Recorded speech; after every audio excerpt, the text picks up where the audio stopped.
go. Space. The final. Yes, we did it. These are the best intros. Was it me smiling? Sorry. I was like, oh, maybe I didn't break him. Maybe I didn't me break trying him. not to smile. Yeah. Space. I'll just do this. The final frontier. These are the voyages of the starship Adequate. Our ongoing mission until we are cancelled and replaced by something far superior. Oh wait, we own the channel. Until no one cancels us and replaces us with something far superior. I'll do it. Shut up. To review every episode and movie of Star Trek in existence. To seek out new guests and make them very uncomfortable. To boldly go where many other Star Trek-based YouTube channels have gone before. Good evening, good afternoon, good morning, ladies and gentlemen, boys and girls, Treks and Trekkers worldwide, and welcome to a recorded episode of Trekking Up North. I am one of your hosts as ever, Captain Goodwill of the Starship I'm choking. Adequate. I don't feel recorded. Am I supposed to feel recorded? Is there's a tingly sensation, but I thought it was every line. I am flubbing every line. Okay. I Look at him. Are you enjoying him flubbing away there? Are you It's enjoying watching so Goodwill entertaining. flub? Yeah. I think the people will love it. Flub harder, Daddy. I am. You son of a bitch. I am Captain Goodwill You're on the of the There you go. Starship Adequate, and joining me as ever is the delectable Geesian from the planet home. It is Science Officer Synoiz. And you may be wondering, but Captain Goodwill, there's someone else there. You are correct. Well observed. I am so glad that you have a pair of eyes, because finally, after 10 months, we have been able to secure a guest. Through bribery, corruption, and some indecent photographs, we have finally got someone to join us. Joining us from the mighty letter decks, a veteran of the Enterprise NX-01. You know him as Ensign Walsh from Star Trek Enterprise. We know him as our first victim. It's Duncan K. Fraser! Hello. Right. Captain, Science Officer, it's a pleasure to be here. Ensign reporting for duty. How on earth are you today, good sir? I am most excellent, enjoying some very typical PNW weather, which I love, up here in the great state of Washington. And I'm here with you guys having a blast, so how can that be bad? Have you regretted your life choices yet? Well, everything up to now. This was a good one. I like it. I think this is going very well. Science Officer Synoiz, how are you today? Excellent. Right. So we are here to... So mean. So mean. How are you, Science Officer Synoiz? Well, I'm all right. I'm a bit tired. I ate some biscuits earlier, and that was quite nice. But you know, then I saw a duck, and I thought, that duck looks a bit unhappy. So I kicked it, and now I've guaranteed that it's unhappy. So yeah, all is right in the world. Are you all right, love? You were on mute. Can you say that again? It was very expressive, though. It was. Was I actually on silent? No, you weren't on silent. Okay, I was going to say, it was sweet I'm looking revenge. at the mute button and I'm just like, are you lying to me? It was Who can sweet I trust revenge if for not the mute screwing button? up my magnificent monologue. But we are here. We are here for two reasons today, everybody. We are here to first talk to the lovely Duncan about his life, his career, and of course letter decks, and to review the horniest episode of Star Trek Enterprise ever committed to film or a mental asylum bound from season 4. This is our first season 4 episode, and I am so super excited because, as you all know, my love of Star Trek Enterprise runs deep. It is so passionate. It is never ending. So I am so happy to be able to wear this jacket for the second time. Uh, I love that you got the Smashing jacket, and then we just didn't get any episodes. I know. Enterprise episode. we had a run of Enterprise episodes. I then get the jacket and then never had a run until we had to forcibly interject. At least we didn't fix the dabble wheel to get an Enterprise episode. Oh, Never. that would have been. We would never do that. No. Possibly have done Who that. would do that? We would never do. Our double wheel is powered by UPN, it seems. But we Broken down. Oh, hang on. First time in a while. Out of order. Oh, would you believe? Oh, it's really weird with you being down there because I kind of feel like I should have a pack of biscuits that I can just slowly sort of feed you. Are you trying to drip? But little, I'd have the be little into that. biscuit. Take It- little I like biscuit. I like a biscuit for It the puts the American youth. lotion on its hands or it Translate. gets the hose again. Yes. Are they? They're called cookies over there, are they? Indeed. Yeah. Although It's I really like a confusing good 'cause- biscuit. Yeah, because we've got biscuits that are the term for everything, including cookies, which are specifically the ones with little chocolate chips in. For us, And all and that. then Exactly. And I know British things because I watched the Great British Baking Show. oh yeah, that's a great example of British humor. It's so Indeed. ludicrous, Love the that. Bake Off. Love that. Longtime Monty Python fan also. So I feel good here. Their relationship To be is burgeoning. fair. It's fantastic. I like this. Tis. That's not the only thing that's burgeoning Goodwill, but Oh, really? Tell me more. your face, your face. He's already. We're ducking ganging up and trying to break Goodwill. This is Oh, our it's mission today. For those that don't know, I am heavily I'm heavily doing Twitch at the moment, and I have been mentally broken on an hourly basis. I had a look at my Twitch time. I have put in 72 hours in 2 weeks, and I regret each and every minute of it. Purely, But you get paid. Even the Come ones on, with the national anthem. Even those ones. even the national anthem. those. I have regretted every minute. I joke, but I have regretted every minute of it. So it's sort of built an immunity to Synoiz's ways, shall we say? Yeah. But more How many importantly, therapy sessions do you think it'll take for you to get over the French national anthem in your head? Though? I Like, am that's on gonna a- be- It's gonna take a fucking drill at this point. I am, basically. I am on a special waiting list for a lobotomy. It's fantastic. I might be able to enjoy Babylon 5 at the end of it. I wouldn't hold my breath.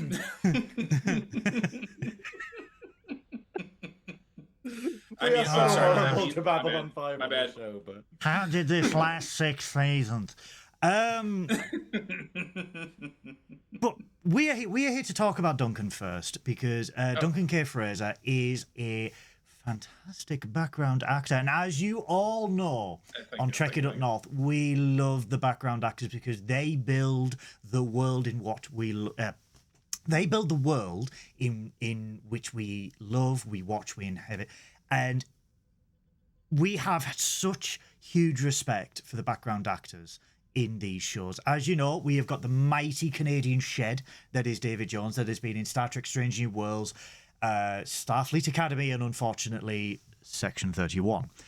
But we then have Michael Chan, who has been in Discovery, and then Duncan K. Fraser, right here, lived his absolute best life being in Star Trek Enterprise. So do you want to tell us a little bit about that before we get into your exciting new project? I would love to. Oh, first, I wear these nowadays, but just in case somebody doesn't recognize me from the nice shots with the shaved and everything, it's me. Yeah, okay. Now I can see you. He's again. not the Orion, that's fine. He's not the... wait, Oh, you're yeah, not one of let the me take them off slave again. girls. Oh, yeah.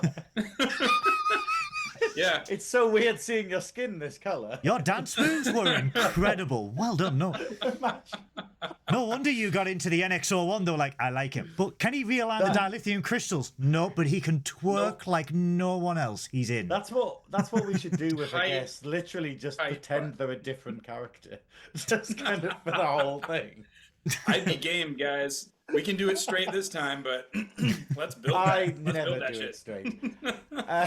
Okay, so By me, day am I supposed 3, to talk I about was me? so drunk they What had was I to supposed to do? cut me out of the bed. Sorry, Duncan. Sorry. Sorry, Duncan. It's okay. It's okay. So yeah, everybody, please watch my interview on the Transporter Room with Chris Garris. That tells the full story of my way into Hollywood and all of that. But for here, I just want to say I have been a Star Trek fan since I was 8. My uncle was up late watching Wrath of Khan, and I woke up at my grandparents' house where we were and joined him on the couch, and I was a fan ever since. So that, yeah, started my fandom for that. I saw that Goodwill. I saw it. I'm logging it. It's in my book now. I'm telling HR Linda later. I just want you. Oh God! Don't mention heads HR. We have to give a huge nod to Joe from Captain Squadron in what we say. This is City Alpha 5. Exactly. And the worm in the ear. Everyone was traumatized in my generation by the worm in the ear. That was choice, right? So when I went to Hollywood, I didn't I knew they were shooting it. And first of all, I got a job being a security officer at Paramount in January of 2002. And that was like my main income while I was building my acting career. And while I was there, I got connected to different things. And a fellow guard who had done a role on season 1, like a small speaking role, said, "Hey, would you like to be on Star Trek? Like, I work at a gate where Brandon Braga comes through every night and we just chatted up. And so you like, I could introduce you." And I was like, yeah, please. Thank you very much. So he introed me, took a few weeks, but I got in doing background, and I had been doing background on some other shows. You can maybe spot me in JAG or Scrubs, a couple other ones from that era. But the best era.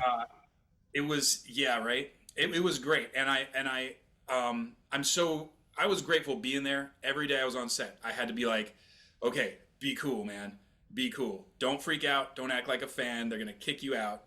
You're gonna lose your job. Like, just do the job. Be as good as you can at the job. So every day I go, and if they ask like, "Oh, who's okay working in smoke and sparks?" and the other background people are just like, "Oh, I don't like that stuff," I'd be like, "Yeah, man, okay, put me in." So yeah, I ended up getting to do a lot of things. I got called Ensign Walsh on 2 episodes. I got to beam. I got to shoot aliens. And this speaking part for this episode was my only speaking part. And I just want to say for the record, this was not an on-set random decision like, "Oh, let's throw Duncan a line." This was, I had been telling them that I'm trying to get more, and they invited me to come and audition. And I auditioned. I did the final round of audition right away in a tiny room, reading against casting director Junie Lowry Johnson, who's reading the other line, in front of Rick Berman, Brandon Braga, Alan Craker, the director, Terry Matalas, who was Brandon's assistant at the time, the writers, and a couple of other assistants. The room was packed, like packed. And they had me do it one time, and I actually scared Junie. Like, she jumped when I yelled. Oh, wow. And they were just like, "All right, thank you, and we'll see you back there." And I turned it immediately off again. It's like, "Great, yeah, good to see you." And boom, So yeah, I auditioned for that shit. That's all I have to say. Wow. That's great. What a great story, man. Like, getting to be there in that moment and getting to scare one of them. That's great. How? So how did it feel? Because you were on Enterprise for a while, shall we say? 2 seasons, plus 1 episode from second. Yeah. Yeah. How did it feel as a Trekkie walking onto the set of the NX-01?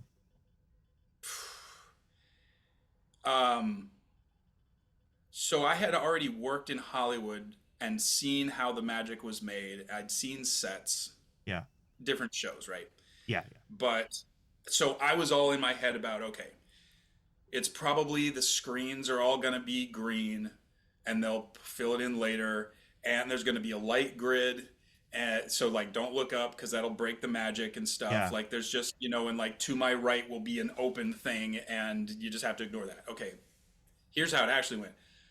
my first day, I worked in the back of the bridge, and I walked in there. I walked through the hatch. Okay, not through an opening in the set, the hatch into Yeah. the back area. The screens had living displays on them that were designed, I believe, by Denise Okuda, Yeah. and the the the flat panel table thing also living, right? And you could look up. There was ceiling because the way they wanted to light it was like light that you would have in the ship. That was the sort of design choice they Yeah. made, right? Oh wow. So you had a ceiling, and basically until you looked out the view screen, they were shooting into the view screen. So the view screen was out, and that's where the camera crew was. It was all real. Like, it was like being there.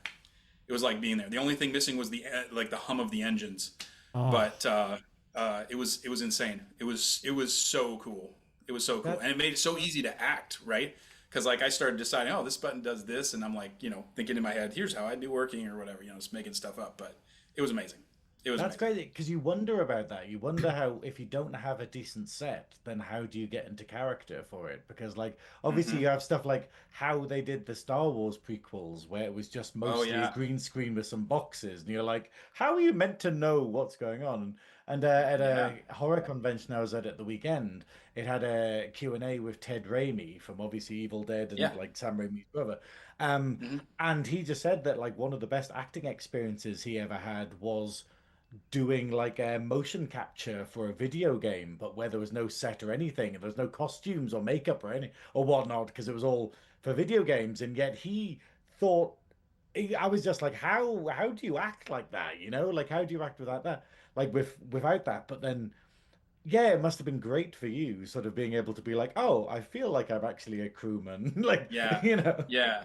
And there wasn't the whole green screen environment thing yet then. It was just coming up because we're talking about, I started on the show in 2003, right? So Yeah. like there was none of that. They could do some stuff, but not that. But still, like it felt like there should have been gaps. Engineering, same. Like you walk into the engine room and there's a little bit of a light grid, but it's 2 floors. So, even the little bit you could see incidental. Like it was something else, man. It was something else. Very immersive. Very immersive. So yeah, freaking out every day. It simply it blows my mind, the level of detail that the production crew always put into Star Trek. I mean, we talk at length about the Okudas, Doug Drexler, Dave Blass, with season 3 of Picard, but back then the sheer amount of detail to make it an immersive world that would never have been picked up on standard def televisions or anything like that, but they were there. It Right. just makes it feel good. And I always think, like, for a background actor, surely that just makes it a little bit easier because it looks like a living, breathing, functioning vessel. And you're able to go, all right, so I know how to press this button, and this is what this display says, and you can just be who you need to be in that scene. So when I was watching Bound today, and you were in the engine room, and you were looking at the plasma injectors, and I watched you in the background, and I genuinely believe that you knew what you were doing. Because of the way that the sets and the engineering and everything is all laid out, you were touching Right. the pad and go, right, I need to adjust this, and then you were going there, and then you were looking at that. That's how good the set is, that you can literally delve into those roles and make it a living, breathing vessel that actually needs maintenance from all of these crew members. And it's not just someone walking up and down a corridor pretending to look busy. And so it simply just blows my mind. And I will forever be jealous of anyone who because one of my bucket lists is obviously I want to be in Star Trek. Like I literally just I either want to get someone a coffee on set or just be a random dude in a bar scene on Star Trek in the background, completely out of focus, but just to be there and soak in what so many other people have been privileged to enjoy in their lives, and to be a Star Trek fan as well. And we talk to background, like we talk to David all the time, and he still says, like you, it's the greatest memory of his life being there, because you feel like you're being transported to a world that you've known and loved for so long. So I will forever be envious. But let us move on. Let us move on to I can talk your about new the plasma injectors later and how they actually lit up and you could turn them off and on. It was pretty rad. No way, really? Yeah. Well, okay, quick note. You have the picture scrolling of the injector panel, but they looked like tiny little missiles or something, right? It was like tapered at one end and like this. Complicated. Up close looked legit. Like if I was like, here's a plasma injector, you'd be like, oh shit, what does this do? And on the back, it wasn't very Star Trek, but they just had one of those little toggle switches like you find on a toy, right? The little shifting one. Yeah. And so like if they're on the tray, you work, and then you like pretend to push a button here, but you on the sly hit that little right here, and then it starts like pulsing and stuff, and then you can actually take it over the wall and like insert it into the thing and like lock it in. It was man. Yeah, like that is exquisite set design. Insane. Yeah. It is exquisite. And the thing is, the thing is with that, the thing is with the production crew, and you see it, you know that group of people like the Okudas, like Drexler, the shows that they moved on to, Battlestar Galactica, The Orville, For All Mankind, their signature attention to detail is always present. Those tiny little things, the screens, the buttons, the interactivity of it makes it more believable for the audience. I've recently just finished binging For All Mankind on Apple TV, and holy shit, you thoroughly believe that this is all real. The sheer believability of the design and the effort that they put into the tiniest little details, lights and screens and everything like that, it makes it 100 times better. And I think it's very quickly becoming a lost art in Hollywood as well. So I'm appreciating it. I'm appreciating it a lot more by going through these and going, that's an Okuda. That is an Okudagram. That is Doug Drexler there in the Orville, and just thoroughly appreciating it. But I want to talk. It would be interesting if we actually looked into, because like people were talking about CG and green screen and stuff like that, and a lot of discussion around practical effects being better than sort of CG, and that now we're kind of finding a lot of movie studios and TV studios being like, hey, let's do practical effects and then just sprinkle a bit of CGI around and stuff. Yeah. So it would be interesting to find if set design works better when it's real. I mean, we probably know this, but whether it's real or whether it's sort of like, green screen and then sort of put in later. Because, you wouldn't have that level of interactivity with like a green screen thing, or you wouldn't really have that sort of performance from the background actors if it wasn't for the tactile nature of the set, those extra that's details. True. I gotta say though, like, and I know we got to move on, but just to nerd out, we don't have to. We can just Goodwill off. It's fine. Awesome. Tangent, trekking up north. Tangent. So there's always the debate about what's better, a theater background or if you go straight into doing television and film, right? Because there are different styles of acting entirely, and one doesn't necessarily feed directly into the other. There's always a little bit of a learning curve if you don't do both. And having a room that's green where there's nothing to interact with is exactly the same kind of thing as a black box theater. You walk out there, you have a prop, that is all. And you have to create in the minds of the audience the environment and convince them that you are in it and that the things that you're talking about are happening to you, right? Yeah. It's an acting skill. So like in that sense, a classically trained actor, as they might call it, theater background, will probably have an easier time working in that green environment, and it might even feel like their wheelhouse, depending on their experience, right? Yeah. But I prefer the immersive, and I will tell you this: the culmination of my volunteering for Smoke and Sparks was I forget the episode. I will find it eventually. I think it was Damage. They didn't have a stuntman available, and they wanted someone in engineering. I know that's like starts a bunch of my stories. they wanted engineering. It was blowing up big time, Yeah. right? And they wanted someone on the second floor catwalk to start at the far end of the engine, right, the back, and run crouched because it's not a full height, like you can't stand up right there, toward the camera as explosions were sequentially going off behind them. And I didn't know what it was. I just heard, and I'm gonna sound like an asshole for saying that. I'm just calling it out, okay? I'm gonna sound like an asshole. This is what happened. This is what happened. When you're background, you often sit for long periods of time doing nothing, right? Yeah. And so on this day, a bunch of us in our jumpsuits were sitting off to the side of the stage, but the director and the first AD, David Trotty, that day were talking about the next scene that they were going to shoot. And I couldn't hear very well what the director said until he got to, they were talking about, how can we do this? Is there a stuntman? And he goes, the director goes, okay, who's your best background actor? And without hesitating, David Trotty just yells, Duncan! Like, calling me over. And I was like, yes, sir! And then, so I never lived that down. Like, there, with the people that were there, like, best background actor. I mean, but, like, it would have been worse if he'd said most expendable background actor. Yeah, right. Yeah, who's the one you care about the least? We can Let's lose a start there. Duncan. We need a red shirt. That's it. Which one have you wanted to see really cooked? That's what we're going for. Good and crispy.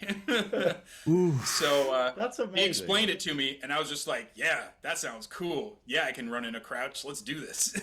So you can't see my face, but the shot is crouched running explosions. I'll find it one of these days. I'm going through all the episodes again. That sounds amazing. Fun. See, that's it. There's something wonderful about that. I think if I had a choice, I would pick to do the green screen room thing, just simply because for ultimate trolling purposes, because you can just do weird stuff where you're meant to be at a control panel and you're just like going like. Yeah. And then you're like sucking on something and be like, and then spitting to the side. And then the poor CG guy's got to be like, what the fuck is he operating?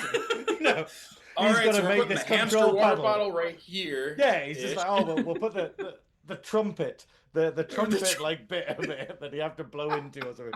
It'd be like the audio version of Spock's little goggle thing, But that's awesome. This is why I'm kind of glad that Synoiz was not on Enterprise at the time, because especially season 3 of Enterprise, when the bridge is exploding and everyone's running around it, and all you'd see is Synoiz in the background, just like. Yeah, that's it. Why are the photon torpedoes launched by a flute? The Zindi have boarded. The poor guy doing the CG being like, Our best systems are run by the power of song. Oh God, Berman has a meltdown. Brannon's just laughing in the corner. Scott Bakula's just like.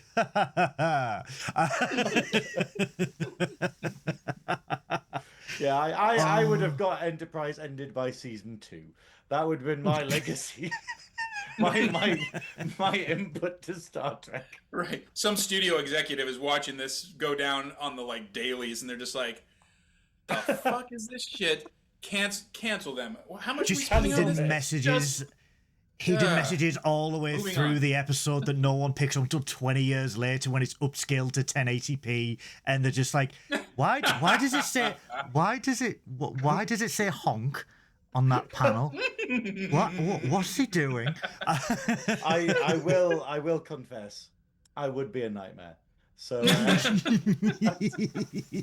Well, there's a reason why some people aren't let onto sets. So He is exactly the thing is, he is the Loxana Troy to any Star Trek episode. He would just introduce a level of chaos that would give you an aneurysm. That has value. That's so fun. I always loved Loxana Troy. Just Man, I will never forget the look that Christopher Lloyd gave you, Synoiz. Oh my as you were walking down the hall. Hello, I darling. treasure that Yeah. moment. He was probably like, this is Christopher Lloyd, and he was so Yeah. fragile. He was so like he's very getting on, and it was such a shame because Oh, sure. he's like a legend, of cinema. And me walking Mhm. along, and then him talking to people and signing things at his desk, and just looking at me and just being like.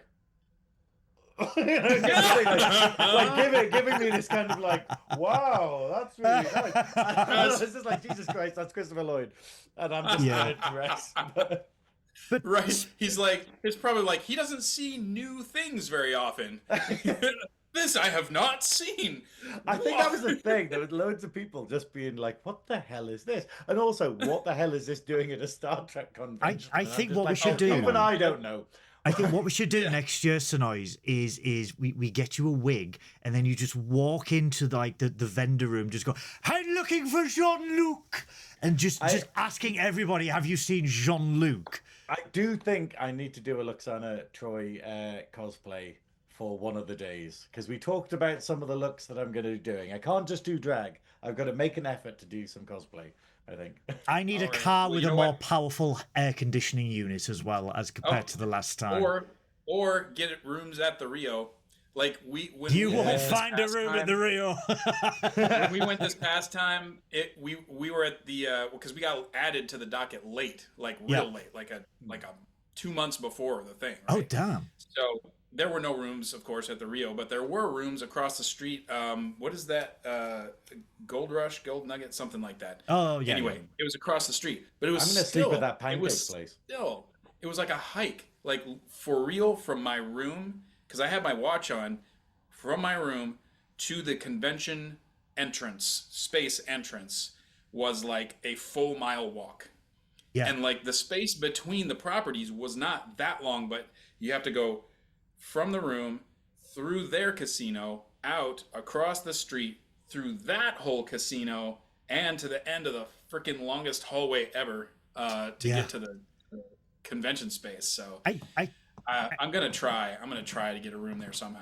I think the mistake a lot of people make when they go to Las Vegas is they exit the hotel and go, yeah, that's not too far away, not realizing it's the flattest city in the known universe that gives you delusions of distance. And The Rio was just a mirage. And, at the other side of the strip.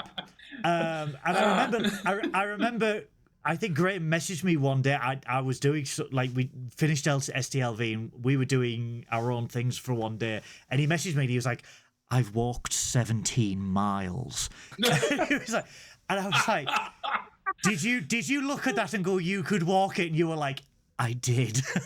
Can you give me a lift?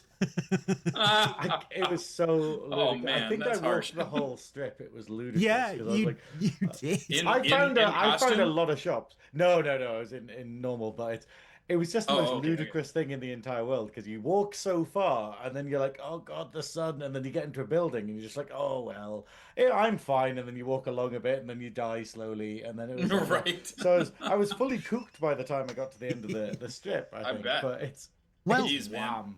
Speaking of conventions, why don't we move on to Yes. letter decks, Mr. gonna say, yes, what- of Fraser? course. What's this all about? What's Yeah. this? What this? is that? this? What is this? What The what thing. is Dex? How can letter? What is How that? How can can letter? you- How can With letter? letter do decks, yes. We are So- Packleg. We are smart.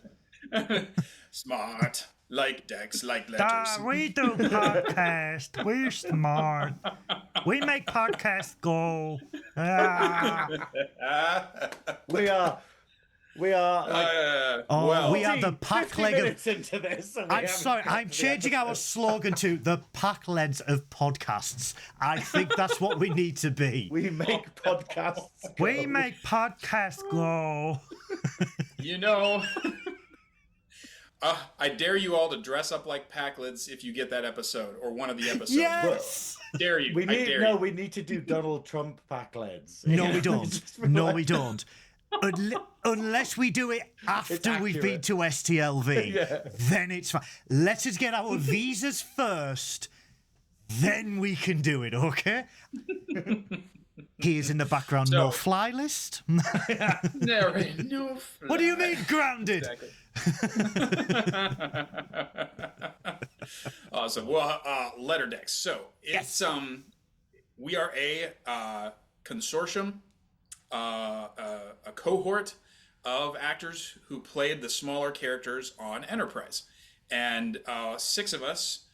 Well, here, let me say this first. What we do is we go to whatever convention and we walk around dressed as veterans, but Starfleet veterans. So like I wear my fancy ship hat, Hey. right? Note the convention pins and special interest pins I have on my hat.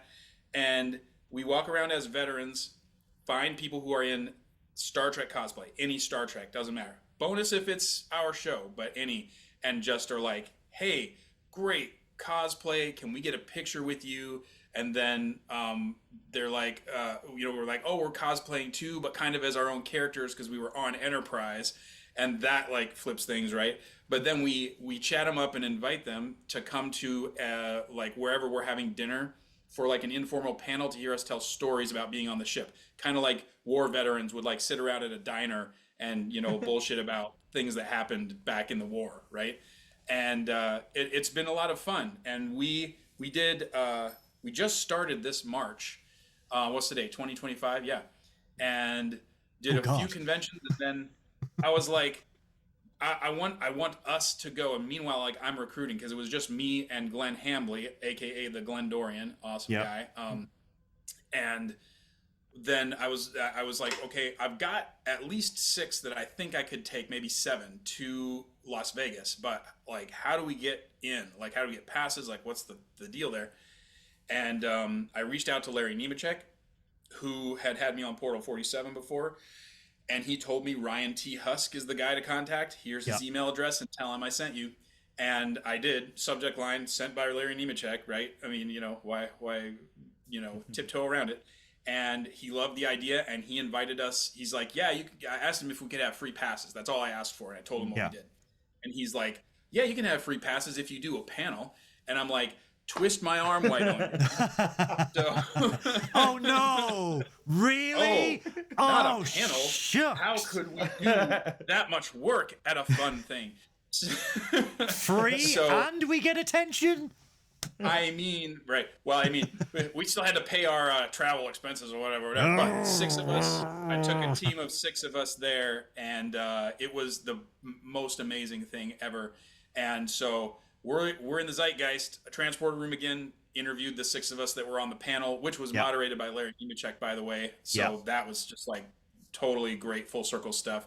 And we all knew him from him being on set at Enterprise. He was an editor for StarTrek.com at the time, and a little bit communicator. And John Jurgens even has some pictures of him with Larry, and John's in full Xindi makeup and costume on the set. And so like we talked about that in the panel and on Chris's show. So yeah, check that out. But it's growing, and I'm trying to get us on the cruise. We'll see. Probably fat chance. Super hard for anybody that's even like big talent to get on the cruise. Apparently, I've been trying to figure it out. But for sure, we want to do STLV next year, and I'm just trying to get us in. So write to your local convention runner at Creation Entertainment. Tell them you want us. I'm pretty confident between Trekking, the transporter room, we can get you in at STLV. I'm also pretty. We should get you to the UK next year as well. Oh, we that should would be absolutely rad. There are 2 conventions in the UK next year, and we should absolutely get you over there because British fans would eat this up. I think because we are huge cosplayers. We are huge. There was do you remember Synoiz, the Christopher Pike cosplayer? Yes. Absolutely. How good was he? He had the hair on point. Oh, it was. Oh, I honestly thought he was Daddy. I thought he was Daddy Pike. I nearly melted. Was he like for real? Oh, like he looked that good. Is this the guy that has a socials page that's like Captain Pike and that's his profile picture, or is this a different? Maybe there's a bunch of. I believe that is the gentleman. Yeah, but it was seriously on point how good this was. And Nice. the thing is that with British fans, we do love cosplay. Like we do have a lot of conventions. We have a lot of cosplay.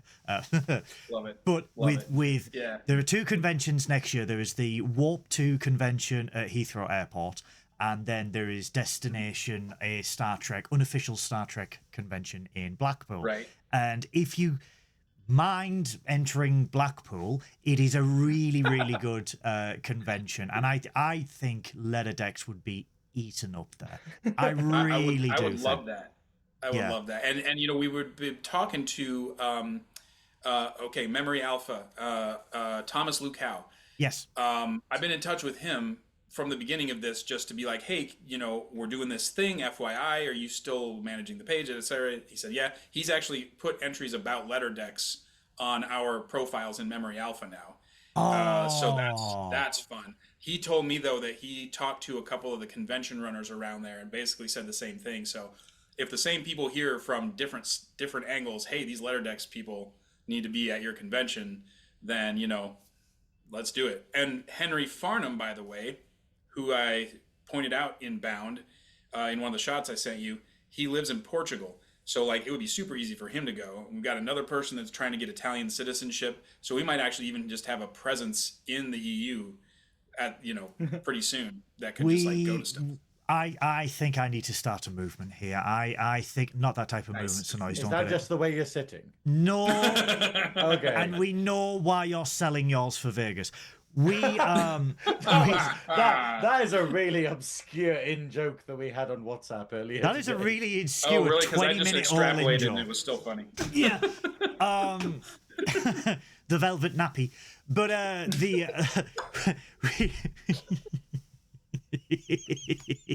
I know what that word means because because I watch Bluey with my daughter. I know what nappy means. Hey, the velvet diaper for that was our American cousins. Right. The velvet Yes, it diaper. The velvet diaper. The velvet huggy. For when Huggies even sounds better. He likes to be pampered. When the snatch is not quite as velvety anymore. Right. You got a slogan and everything, man. You can be their new spokesperson. Yeah, I for the think, adult line. I genuinely think, because it is the 60th anniversary next year of Star Trek, I genuinely think, and it will be the 25th anniversary for us. Yeah. So I genuinely believe we should start a movement to get you guys over to Destination, and get a stage just to have that panel. I think that would be incredible. Hey, it's worth. Let's get the ball rolling on it. I will send the email. Let's do it. And it's so good to have you here, Duncan. But thanks. do we need to talk about this episode? Yes, that's what we're here. Well, before we do, before we do, I'm got to say, if you click link in description below, right? Duncan's like, what are they talking like? If you click to link description below, right? If you look down there, just below Duncan down here, right? There's that, move out the way, Duncan. No, not that. Ceiling. That's your leg. The other part. No, that's not your leg. The other part. There we go. Third leg. That's No, we can't talk about third legs. He's in prison. We oh no, he's dead. It's okay. My daughter's at school. There we go. I'm leaving the chat. Done. We are not streaming live. They can't pause us.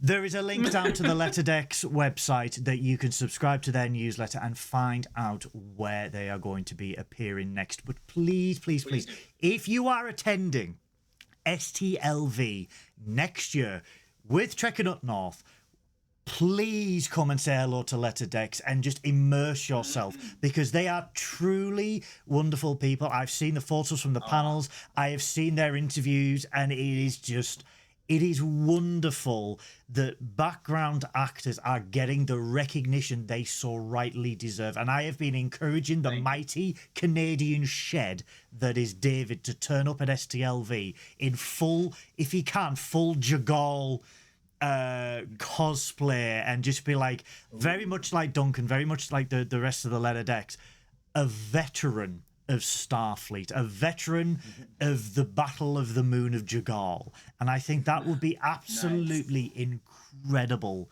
It would be to awesome. do. It would But be awesome. please, Oh, little preview, by the way. oh, Letter decks. The name is a specific reference to Enterprise because the decks on our ship have letters instead of numbers like the other Enterprises.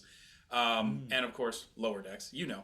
A to G. But I am working on a concept, working with Tracy Coco, by the way, probably the most famous background actor from Star Trek, on doing a group that is the background for the other shows.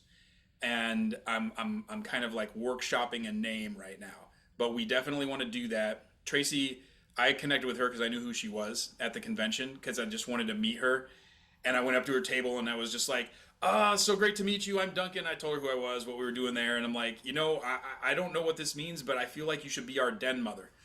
Like in the Boy Scouts or something. Like you just, it should be a union, our spirit animal or something. Yeah, I don't know. Like we're figuring it out. But she's such a cool person, and it should be a union of the lower deckers.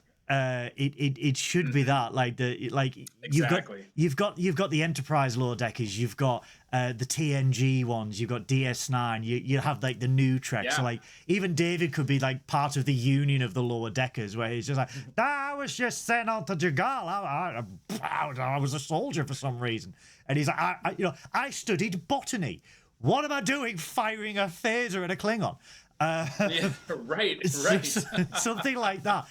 That would be absolutely insane, and the recognition that you guys, because we Trekkies eat this stuff up. We absolutely do, because and I want to just say that whatever table we get, I'm again fingers crossed we can snag one. Any background from any Star Trek show can come and hang out at our table and whatever interact with fans. Like I'd like it to be like a little nexus of people who did that. So. I met a couple of others that had tables, that had managers there. Guy named Ray, I'm forgetting his last name, is trying to get in on the convention circuit, and a couple others that just had small characters.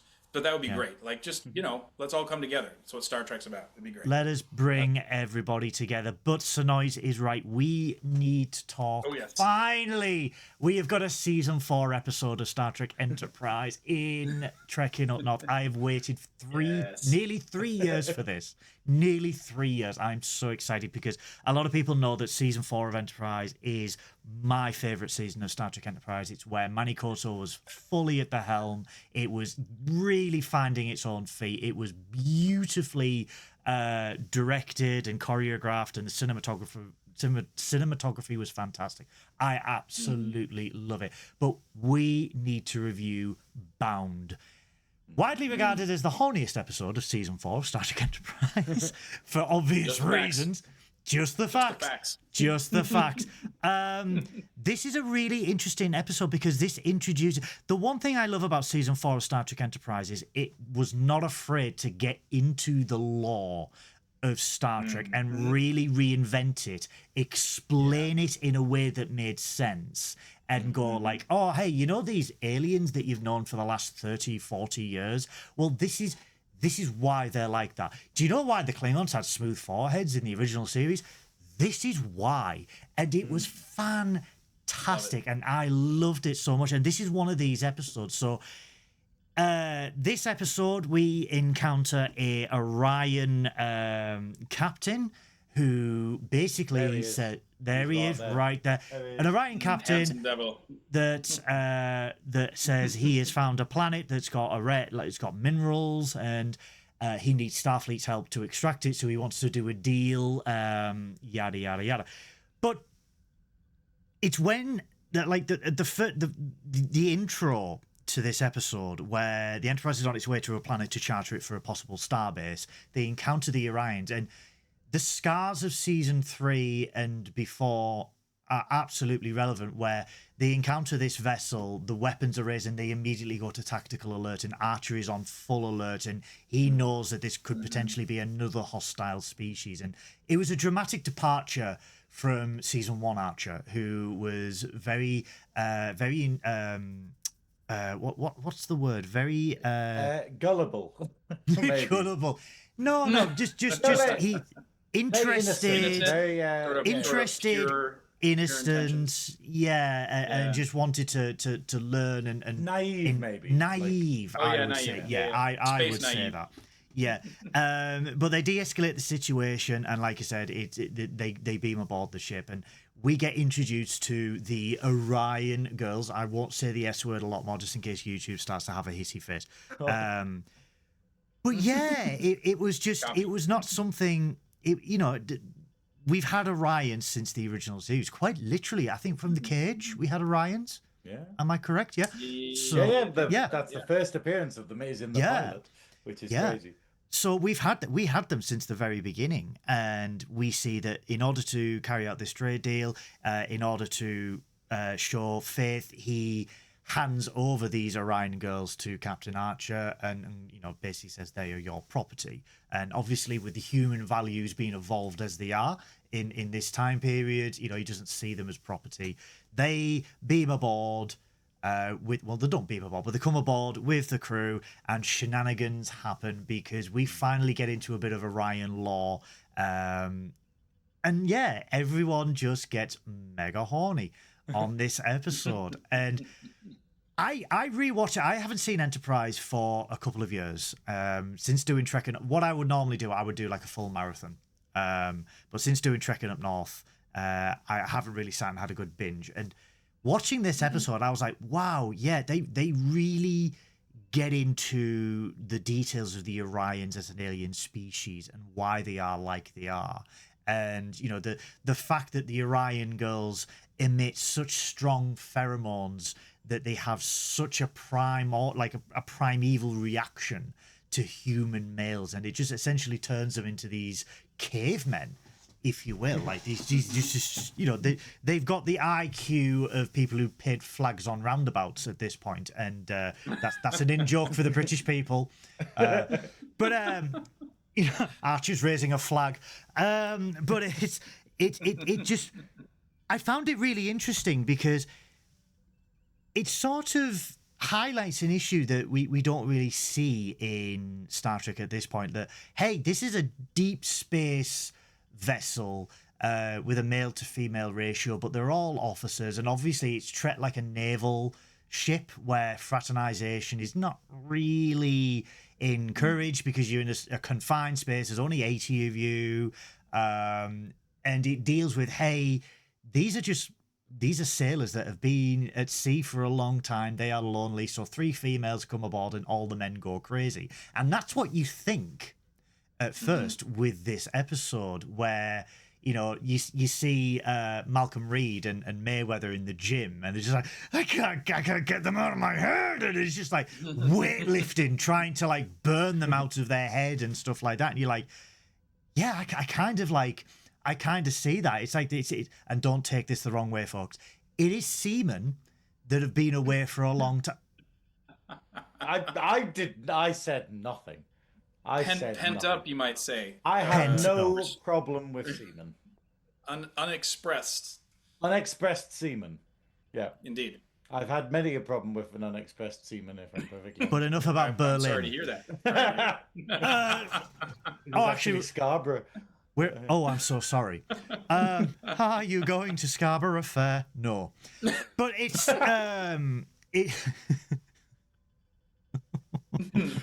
Can I say a nerdy thing? Yeah. Oh, absolutely.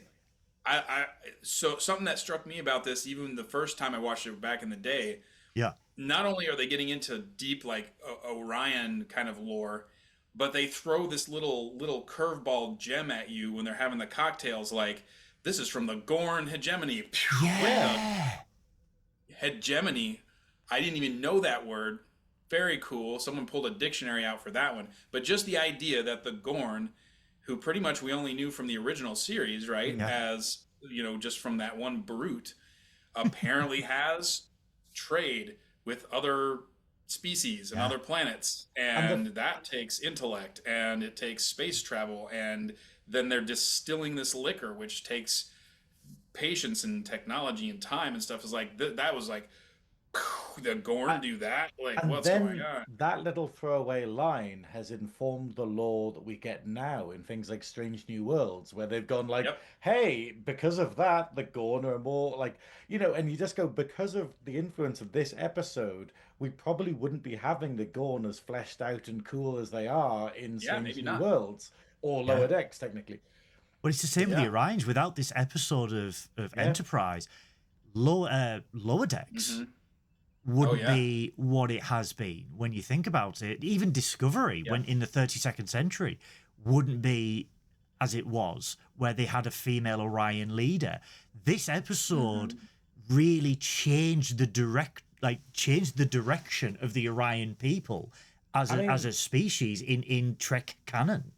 Well, one Totally. thing about the scene, though, before I comment on that, is the fact of why was the Orion leader serving them booze in like a gravy boat? It's just this weird little, and it looked like he'd just stolen That it seems off like a- a medical ward, and he's just like, this is the most inefficient way of serving anything. He's just got a decanter that's basically like my- a shoe, Oh my effectively. god! And I just noticed it. I was like, and it's that. Yes, the prop designers have a fun time, but you're just like, what is this? But the thing going is, as on? well, let me just see if I've actually got the prop, because I always have props. Have you got I- one? I don't have I don't. No, not a gravy boat, you idiot. What I was looking for is because That's where I went. we've got we've got the Gorn the you Gorn have- gravy boat. Do you have but- gravy boats in America, Duncan? Oh, we have gravy boats. Yeah, yeah. There's one in the cabinet downstairs. It's this But- whole thing but- because obviously us realizing that Americans are sadly without things like Yorkshire puddings and Sunday lunches and stuff, and we're just going like, I know. do they I do they know. have a use for gravy? Do they need gravy? Oh, I yeah. will We say put gravy on all kinds of inappropriate things. all the time. Why? I will say my time in America watching the former Mrs. Captain Goodwill have an aneurysm trying to make a Sunday dinner with American ingredients was the single most best thing I have ever witnessed. It took 6 Interesting. hours, 6 Bloody hell. hours to make. It took a trip to Oregon. Please tell me it was to find a priest or something. The one thing I will, the one Bless thing the that, operation. the one quote. We've given up. We need God now.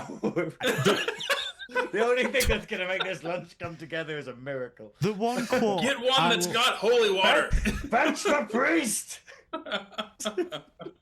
The one quote I will never forget is Zoe going to Mark. Do you know what a parsnip is? And Mark just dead ass going, yeah. But yeah, it was yeah. So the Americans, they do have the gravy boats. No, I was my issue was with this scene was the Orions have discovered the martini glass, which as an avid martini drinker myself, I was like, this is clearly an evolved and sophisticated species that likes cool jazz. Because this is an alien species. Just like, would you like a martini? It's like, oh, this is transcended. This has transcended the galaxy apparently, where everyone has a martini glass in their alien species range.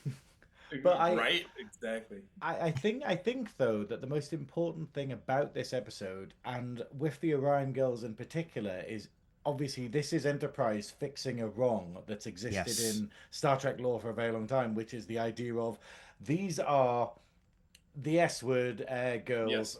for the Orions, and the fact of that they were always in the original series, they were always perceived as like lesser sort of like creatures. They were always subservient. They were always very much there for the men to ogle at and whatnot. And obviously it was very sexist.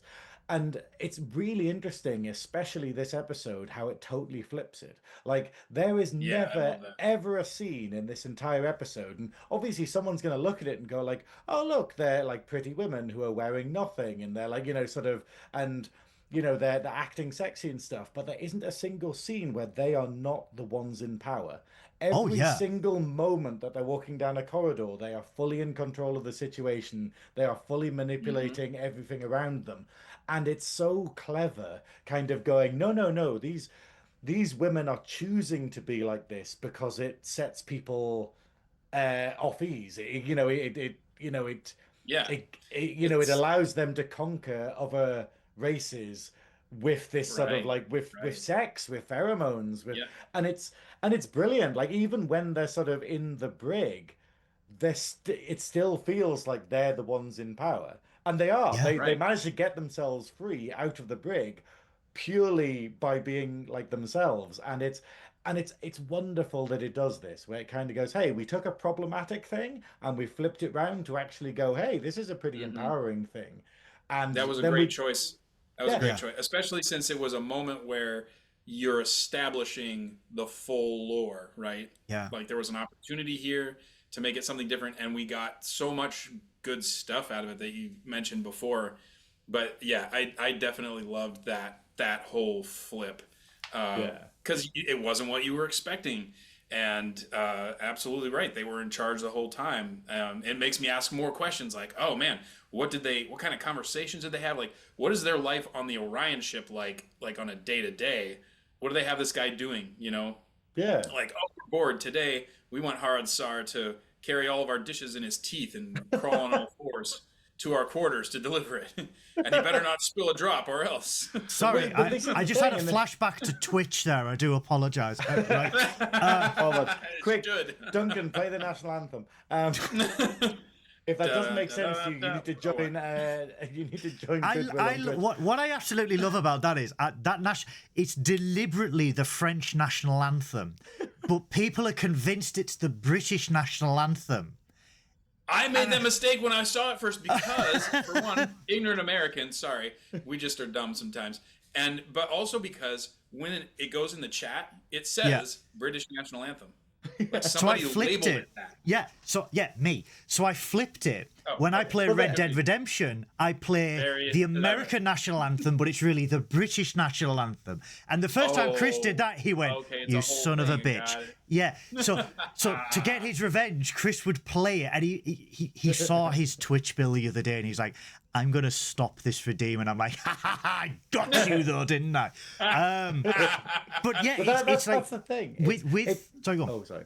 No. I just wanted to point out like how wonderful it is that we've been able to extend that lore further in things like Lower Decks and whatnot, where Yeah. we actually kind of go, hey, actually, this is how the Orion Syndicate works. Like, we've gone into it in Picard as well, but and I think that's great that we have characters in Lower Decks who are Orions, who are and just how their hierarchy works, and it's so believable, like the idea that they can still do this, but also the idea of now that the secret's out and Enterprise is kind of the beginning of the secret getting out, even if they don't know back into TOS age. Yeah, I just love it as a concept, and it's a really good save because you know that they didn't start off like this and it got like retconned in, but that's a Right, good right. way to go, hey, that was something that was problematic, let's sort that out. But I mean, Yeah, that you was have good. to That was think. good. You have to think with the Orions as well. Like, yes, the secret. I mean, spoiler alert on this 20-year-old episode, guys. The twist is at the end that the Orion women are not the S word. It is the men that are the S word because the Orion women control using their pheromones, which is what we find out throughout this episode, that they emit such strong pheromones it turns the male species goo goo gaga, and it sort of fights off the female species. So the female crew encounter headaches and nausea, and it also affects Phlox. Because he's a Denobulan and his makeup is obviously different to humans and Vulcans, yada yada yada. I was Takes trying to hours to figure put that one on. out, by the way. I love that they made it so different for his Yeah. species. And like I love thinking about what species on those given planets their sentient beings evolved from, and like how would the dynamic work. Maybe because they have that whole complicated polygamy thing going on in Phlox's planet. Yeah. There's some kind of hormonal shift where once you're locked in to these particular individuals, strong pheromones from any outsiders put you into a sleep mode or I something. have don't seven know. I think wives. it's- It's enough. I think it's probably that him getting that horny just skips the whole sex bit and gets him to the nap afterwards. So he's literally he's just materialized a That's funny. cigarette in his hand, and he's Guys, like, right, we are time missing for a sleep. trick here. We are missing a trick here. We need to bypass that level and just help us all sleep. That's what we need. We need to achieve a level of horniness where I go, I'm so tired, I just want to go to bed. That would help. That would fix all of our problems at the You moment. have just come up with a new way of doing therapy with like alpha waves or something that's going to revolutionize. They've been thinking about it wrong the whole time. Yeah. They're like, where's this cigar come from?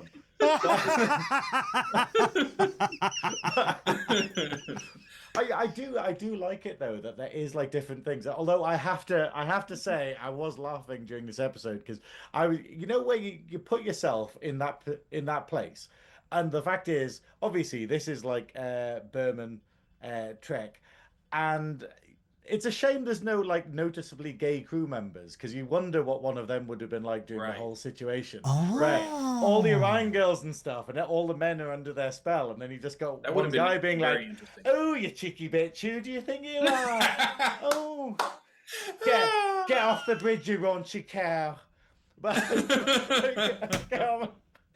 but just the idea of just like they're like man. trying it on, and he's just like, "Nah." Nah, mate, nah. No, but that would have been a whole different twist, right? Because they focusing on We find this, out like, Trip is subplot. gay through this episode because he's just like, Oh, I'm not affected by you, and DePaul's just kind of like, it's because we had like a mental link because we mated, and he's like, nope, it's not that at all. I've got I'm just something to tell you. suffered. Yeah, I only liked you because the eyebrows were so thick. But, Also, your bangs were coming down really. the bangs were coming down. That That probably really did it. distracted me. You looked a bit lot like in that Katy Perry, but moment. Don't put that Who's she? filth I don't on know. her. How dare you talk about DePaul that way? to be fair, DePaul is far more attractive, but from a gay person's perspective. Yeah. But, Oh, God. no, What I happened to just this love it though. episode? The entire thing, like Captain Absolutely, get off my bridge, you tart! Just slapping her I in would the love- face. I would have loved it if this ended up being the gay crew members saved the day, right? Oh, that would be incredible. Get out of that would've been engineering, rad, like you Trip. bitch. It I- gathers I- all of them, and they all together do it. Like that would have been. I don't know if because it's what, as we do on this podcast, what we tend to do is we tend to sort of go, hey, if we have a problem with something, how would we actually improve it? Yeah, And instead suggest of just being ways that we do negative it. about That's cool. it. Yeah. I mean, there is no way to improve this Yeah. episode because I think it's a really, really good one. Oh, but one no. of the No. one of the things I had was the annoyance of it. I think it would have been better if rather than Trip, it had been Hoshi and T'Pol that had saved them on the bridge at the end. Like basically the women kind of going, well, actually, we're not affected by them, and then just lamps them in the face or something, or like. I don't know, Yeah, like either a cat fight or either sort of knocking Archer out of it. I don't know. That would have felt nicer to me because it does feel like the men save the men from the women rather than like That is the a rest really of the cool crew have idea. something to do. I would But- want to see T'Pol pull out some Vulcan martial arts because we don't Yeah. see that very often. And I'm kind of a nerd for martial arts. Like if she's the one that just like freaking incapacitated these, Yeah, you know, get like off a our good bridge, fight you scene. bitch. You know, I take that full honestly, thing. guys, Yeah. honestly, guys, I am taking Duncan everywhere with me in Vegas just in case anything kicks off. Yay! Because he would just be like, "Don't you dare touch my captain, you bitch!" And I just knock them out. You know, they could just be, you know, they just could be selling a book, but you just, get off. But I love the idea. How dare you touch him? While I would usually, He's only shopping in Hot Topic. karate chop. But I do like the idea though that if I was to change this episode and put some gay stuff in, it would be very slight. I think you just get one guy in engineering where everyone's talking about sort of is there any man that can resist these these sexy these sexy Orions, and then it's just this guy in the background like with a clipboard being like Oh my god, just that meme of the Muppet being like, Oh yeah. Oh, just like looking for sure. But it's just that of him being like, oh yeah, they're great. No, Did you? Do you want to hear a deep cut? Yeah. Deep cut. The one of the guys that I pointed out, Henry Farnham. He's the one that lives in Portugal. Wasn't able to come to Las Vegas. In real life, he's gay. Like for real. that could have been him. Lives with his Come husband in on. Portugal. They're both very successful. They're lovely people. And so his reaction, he's reacting in that shot to seeing these girls. Yeah. And I kind of like headcanon like, oh, he's pretending that they're affecting him so that he escapes notice or something. That's it, so he can pass. You're right. I really do think that's the only way you could have improved this episode. To be more inclusive. Is to say it would have been a nice. Yeah, because it would have been a great twist to say like it doesn't have an effect on Trip because of the Vulcan mind meld, blah blah blah blah. But to basically say, hey, we've got 4 homosexual crewmen on here, it has 0 effect on us, and then it's the lower deckers that have to fight to regain control of the ship. Or necessarily There you the go. woman, because Yeah. it's the idea of it could be a statement on, because the whole episode is about female empowerment in a way, where we're just going, hey, actually, the Orion women are the tough ones who can control the situation. They're like the villains of this episode. So to have it go kind of like, hey, look how important the actual women of the crew are in the ship. I mean, there's a point that it misses of going, Captain Archer, bit of an idiot at times, like where it goes, hey, here's the Orion women who are in the prison. What kind of guard do you put on? A male guard. Let's put a male guard on them. That's not going to end badly, is it? You put bloody Sandra on the guard. You put Sandra Exactly. on the They put had Hoshi female on. Mako on the ship. They had Ensign Sandra. And Ensign Sandra, Sandra. yeah. It's gonna be, might be even Lieutenant. Could even be Lieutenant Sandra at this point. Who knows? I would love if they just had regular Lieutenant Shirley, Commander Karen. That's it. Oh, You know what though? we're gonna have to put yeah. have to put Lieutenant Tarquin on the bridge duty, and he's just like, "You're not going anywhere, you bitch." Oh my god! I would not You be seen strumpet. dead in that dress. Yeah. Oh, put some clothes on. I can see your dirty knickers. But just that. I'm just re-emphasizing why I should not be allowed. The only way to kill the pheromones. but The only way to kill the wait. pheromones is just walk around with Febreze. Yeah, You dirty bastards!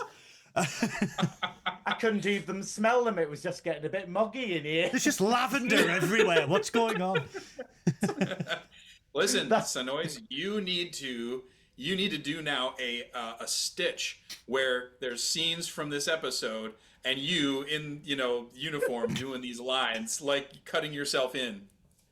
That would be. We could that would do kill, this. dude. As That We would well. go could viral. do this. Oh, We've no. got the technology. We have the technology. I would have to borrow your bloody uniform.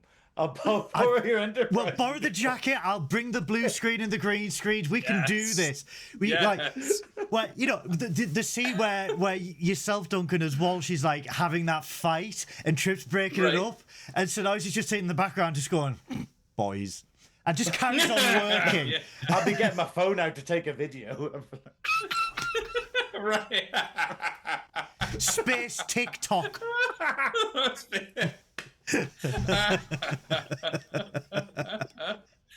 I love The that. horny straight men are at it again. Lol. I believe waiting with bated breath for that. You guys need to do it. I'm serious.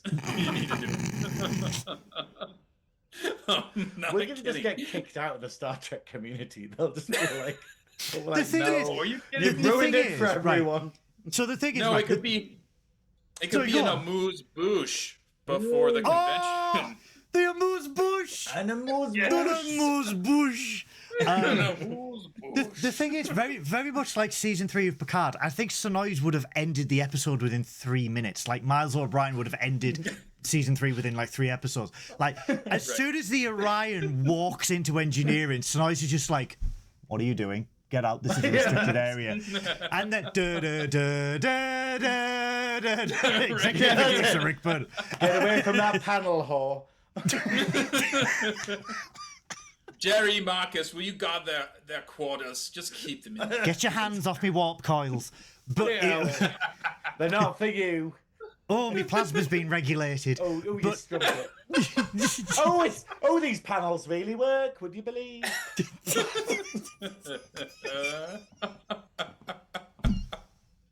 Yep, I say again, you need to do it. You need to do it.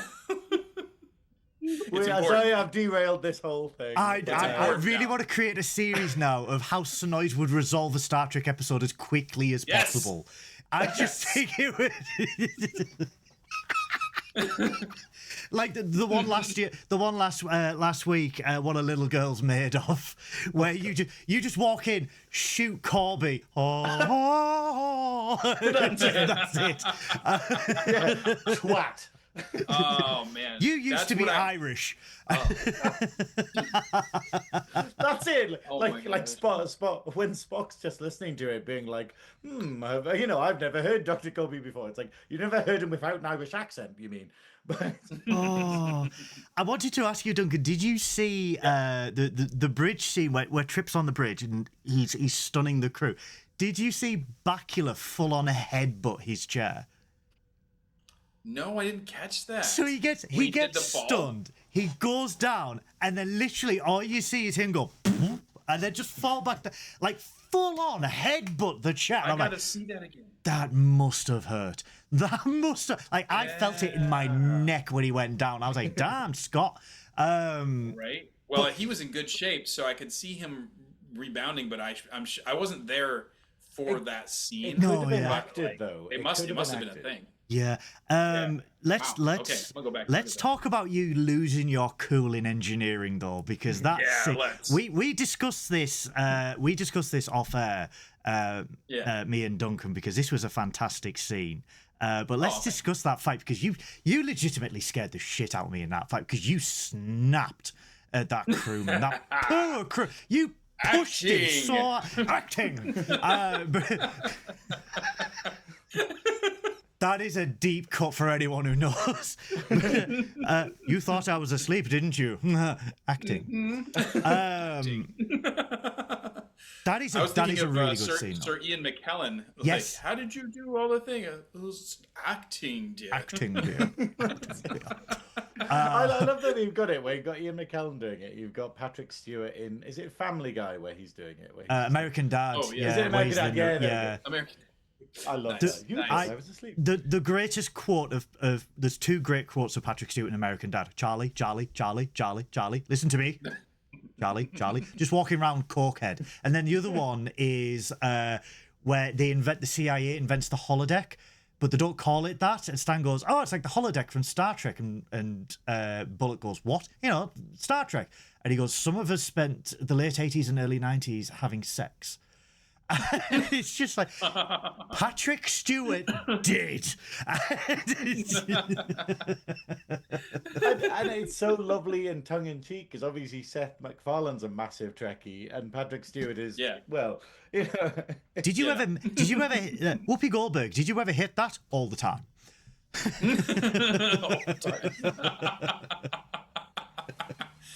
Least surprising answer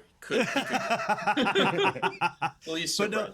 Your fight scene in engineering, it was so good, and I do believe two prominent actors also realized how good it was as well. Yes. So and before I tell that story, I would like to in turn talk about, I really appreciated Jolene's acting in this whole episode. Lots of close-up, nuanced, I am logical but I'm feeling things stuff. And like, if I had a nickel for every time she did the Vulcan version of freaking the hell out because someone was acting wrong, like the captain mostly, and the Vulcan version, the human version is like, "Oh my god, what are you doing?" Vulcan version is like, yeah. It's so British it hurts. It's very British. I made a note of how good her acting is in the episode, and it's because it's so nuanced. It's so sort of like, it's this slight eyebrow lift, this slight Yeah. widening of the eyes, the turn of the face, but it means it. Like it's the fact of we see that and we know what she means, and you're just like that is Yeah. oh, it's incredible. Like at the Especially end of that the last episode, scene. The yeah, last exactly. scene Yeah. of yes, in the hallway, man, with Oh, Trip. That was a great scene. Like That was a like great she scene. no words are said, but you can tell that from her expressions and the way she acts and stuff, she's just like she's conflicted because she's angry, but she's glad that he's here, and that she's like, oh, okay, well maybe, but she's also in love, and you're just like, Right. And also a little no bit of that words. guy's got game. I did not see that coming. Yeah, that was it. It's like the one thing I love this about range Connor of is this things. scene. That scene with Connor where they have the kiss and then he just goes, Yeah. and I'm Right. like, damn. Me. Seriously. I love that Okay, that so whole all of that. relationship is them trolling each other, like They're him just being yeah. like, Oh my Yeah. gosh, how Yeah. fun. Anyway, you were Uh, saying, Duncan. Yeah. So I wanted to say that because here's the scoop. Ooh. I was given access to some footage that was not used and like full takes of this scene because some people liked working with me and they were very generous with that. So the very first take, keep in mind I'd been working with these guys for 2 seasons. I hadn't really like chatted up Jolene because I hadn't had occasion to, and I'm a background guy, right? I may have been there for a while, but I am still expendable. And if I take some person out of the zone when they're in their acting thing, whatever that is, like I was always scared of that, right? So I'm not Yeah. trying to like distract her while she's on set. And we didn't really like hang out, right? So they had never seen me actually act. Certainly not with my voice or anything, right? And this is an intense scene. So on the first take, they have the scene consists of Trip and T'Pol talking on like let's say okay here's the engine Yeah. and here's the back wall and here's the entrances. They start here and fight and then they keep talking around to this side, right? So in the shot from this angle you see them talking and stuff and then they continue to talk and they go out of the camera frame and around, but they're still mic'd as they're going around. And the take, he said cut, but the take that was actually filmed included a little bit after that. Yeah. And you can hear Jolene after I yell and stuff, going to Connor. Did you hear that? That was really good. And Connor's like, yeah.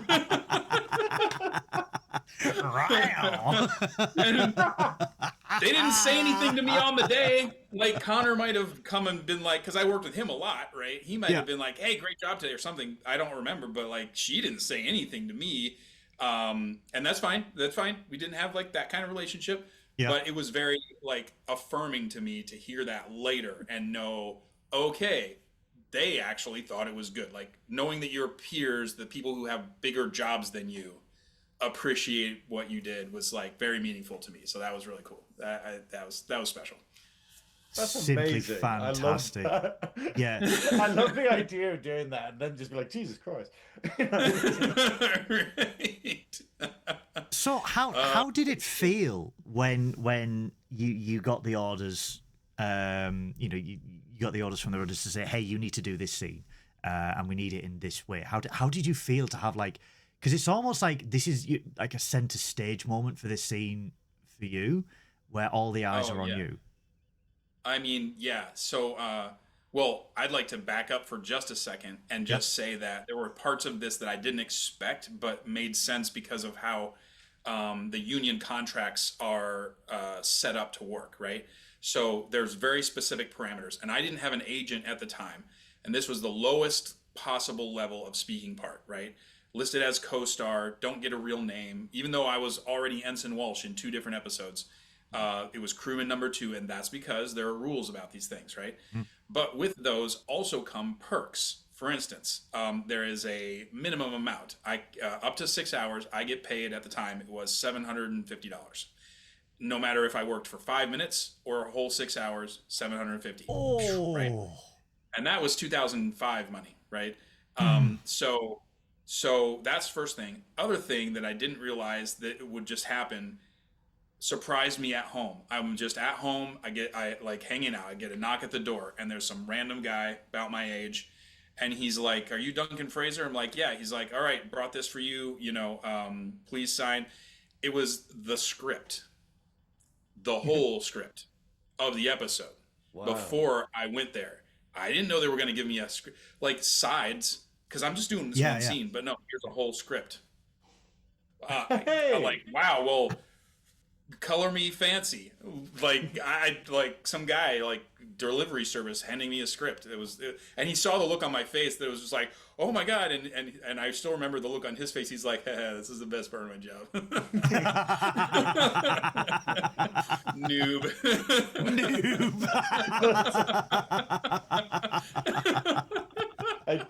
I just love the idea of you flicking through it, be like, ooh, sexy times. Yeah, right? Skipping to the end and be like, it was the sex. It was the whole sex. All of it. How hard was it to like, because obviously you read the script. Everyone knows you read the script. How hard was it to keep that to yourself? Oh, God. Well, I mean, okay. Okay, remember, I'm in Hollywood. I'm trying to make a career in Hollywood. Yeah. And I also have a job where I am employed by Paramount Pictures besides the fact that I'm on Star Trek, right? And it's my main source of income. I am not doing anything to lose those jobs, right? Like, what script? Script? I don't know anything about a script. What? I told Star a few Trek? friends, but yeah, what is this a play?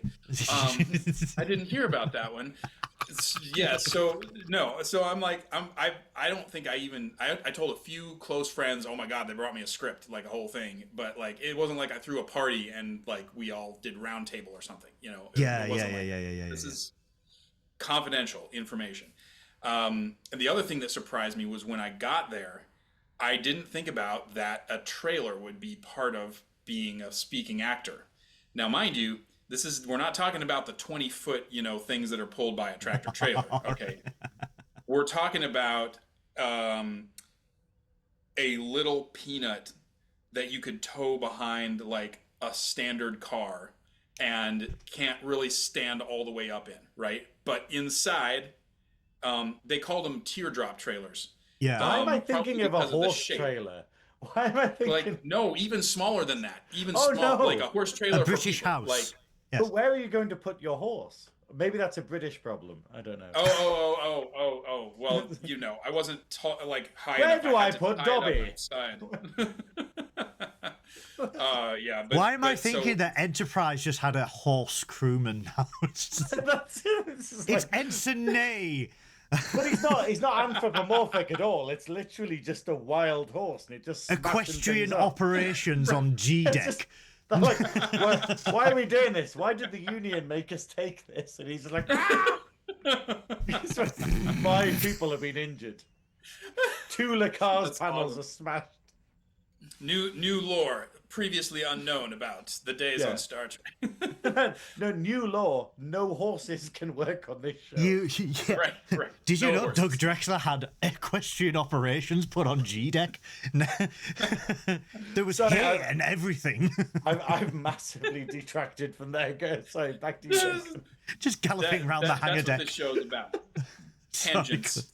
So trailer, like it wasn't big, but it was special to me, right? Smallest possible thing you can think of. There's a counter with a chair and a mirror, and then like a tiny bench that you'd have to like fetal position on to sleep on if you were going to, in a tiny little closet.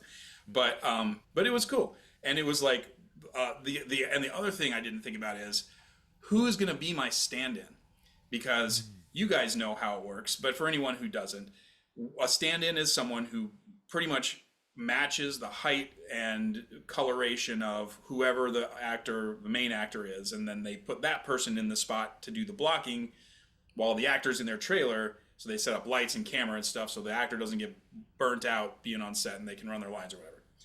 And I didn't even think about that they would need that, right? But I walk into set, and the person who is standing in for me is Richard Sarstedt, who is Scott's stand-in, Scott Bakula's stand-in. No way. Like they didn't Oh, hire a wow. different person. It's just like he was there because of course Scott's working, right? And he's right. I'm like, oh my God, Richard! Wow, I feel special. Like Richard's doing the standing while I'm in my trailer, over behind stage 8, where you That's had to walk amazing. through the entirety of stage 8 to get to 18, Yeah. where the bridge, where the engineering set was. But yeah, those were all like memories I have that were really really special of like going in there. And of course, I knew everybody that was in the engineering space that was doing background. I know all those people. I had worked with all those people. It was That- weird. It was weird it's and awesome at nuts. the same time. So and was that only for the episodes where you had lines, or like like afterwards? Did you have Oh to yeah. say farewell to the trailer and be like, "Oh, you can Oh go well. back in here, horse"? Yes. Yes. And I think the It's horse a would have been contract. my stand-in. They would have just Yeah. walked it out with this like full horse. We're just like, why A are we pale doing this? horse with a pale rider. But at least this Damn one it. doesn't poop on set. We're gonna have to explain this joke at some time, Goodwill, but not today. But Wait, what? Yeah, but no, it was just one day. You get Yeah. get that stuff because you're doing that job that day.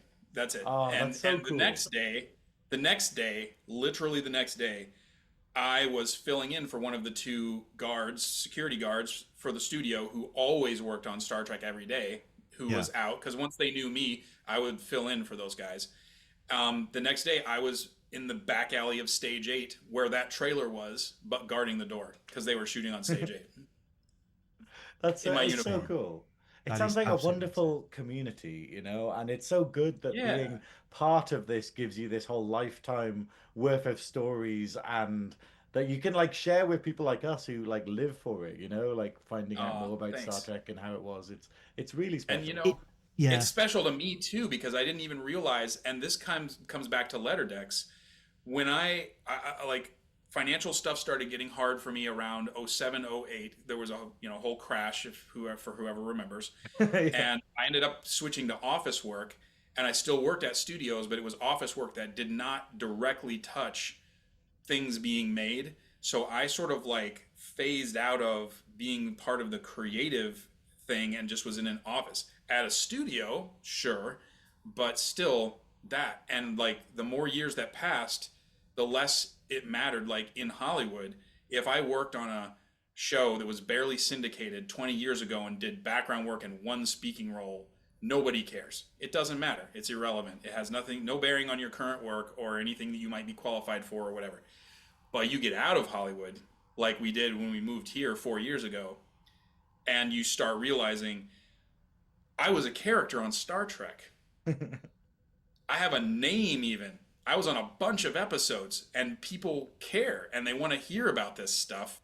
And coming to that realization was part of what led me to create Letter Decks, because I'm like, I love talking about it, but like all my friends had heard all the things or didn't care, like back in LA. And I'm like, I want to tell the stories. Where can I find people that want to hear the stories? Oh yeah, conventions. And while we're doing that, I could be a veteran because there's a whole bunch of military people in my new region, and my brother just retired from the military after 20 years in the Air Force. And I started remembering my grandpa that was in World War II, who would literally put on his Army artillery hat and go to the diner and talk to other dudes in their military hats. I'm like, I could do that. That'd be fun. Let's do it. And it just like kind of came out. So thank you for having me on. Thank you for appreciating me and my fellow actors, who love telling these stories, man. It's great. It's Like I lovely. said at the beginning, the background actors make the show. They make the world Thank you. believable. They make the world a living, breathing entity, and try. we will always try. appreciate them. And if what- and if they weren't there, we'd have to use horses, and we've already gone into just how that wouldn't work. I don't. Can you imagine the weight of the feces? Like it would just probably collapse the floor. This is why Synoiz was Couldn't never use a allowed hall. on set. It was the oh, the horse. Oh, right, yeah. Oh, the horse. Yeah. Oh, your boy said horse. Sorry. Oh, shut that filthy mouth, you whore. And all the Red horses calf watching swat. this are like, I would. I really want to pace Synoiz into this episode now, where like you're wearing heels on a spaceship, you slut. But I caught that, by the way. They danced in bare feet, and then one of them, when she was sneaking or whatever, to what's his name, Kelby, Kelby, yeah. Kelby. I got it right. Then she's wearing these heels, kind of, but you see them for like a half a second or something. Like, yeah, what? Why? That's not regulation. Okay. Right? Out of beautiful. It makes me wonder, because like I said, I am a huge... Season 4 is my favourite season of Enterprise by a very long mile.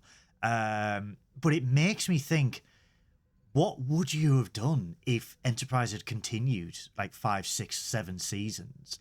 Like, thank you. I daydream about that sometimes. Well, the thing is with frankly. Enterprise, and very much like to a lesser extent Voyager, they are self-contained ships with a small crew, so you can't really have hundreds and hundreds of background actors going through the season, because it's just like, well, it wouldn't be a revolving door of people that are on a self-contained spaceship in deep space, so they would have to have the same people, and it just makes me wonder what would have happened, like, and it makes me sad, because I have said it many times on Trekking Up North, my sentimental connection to Star Trek Enterprise and how much it means to me, and there's that, but it's the sheer love and dedication that was poured into it, and we know at the time there was franchise fatigue.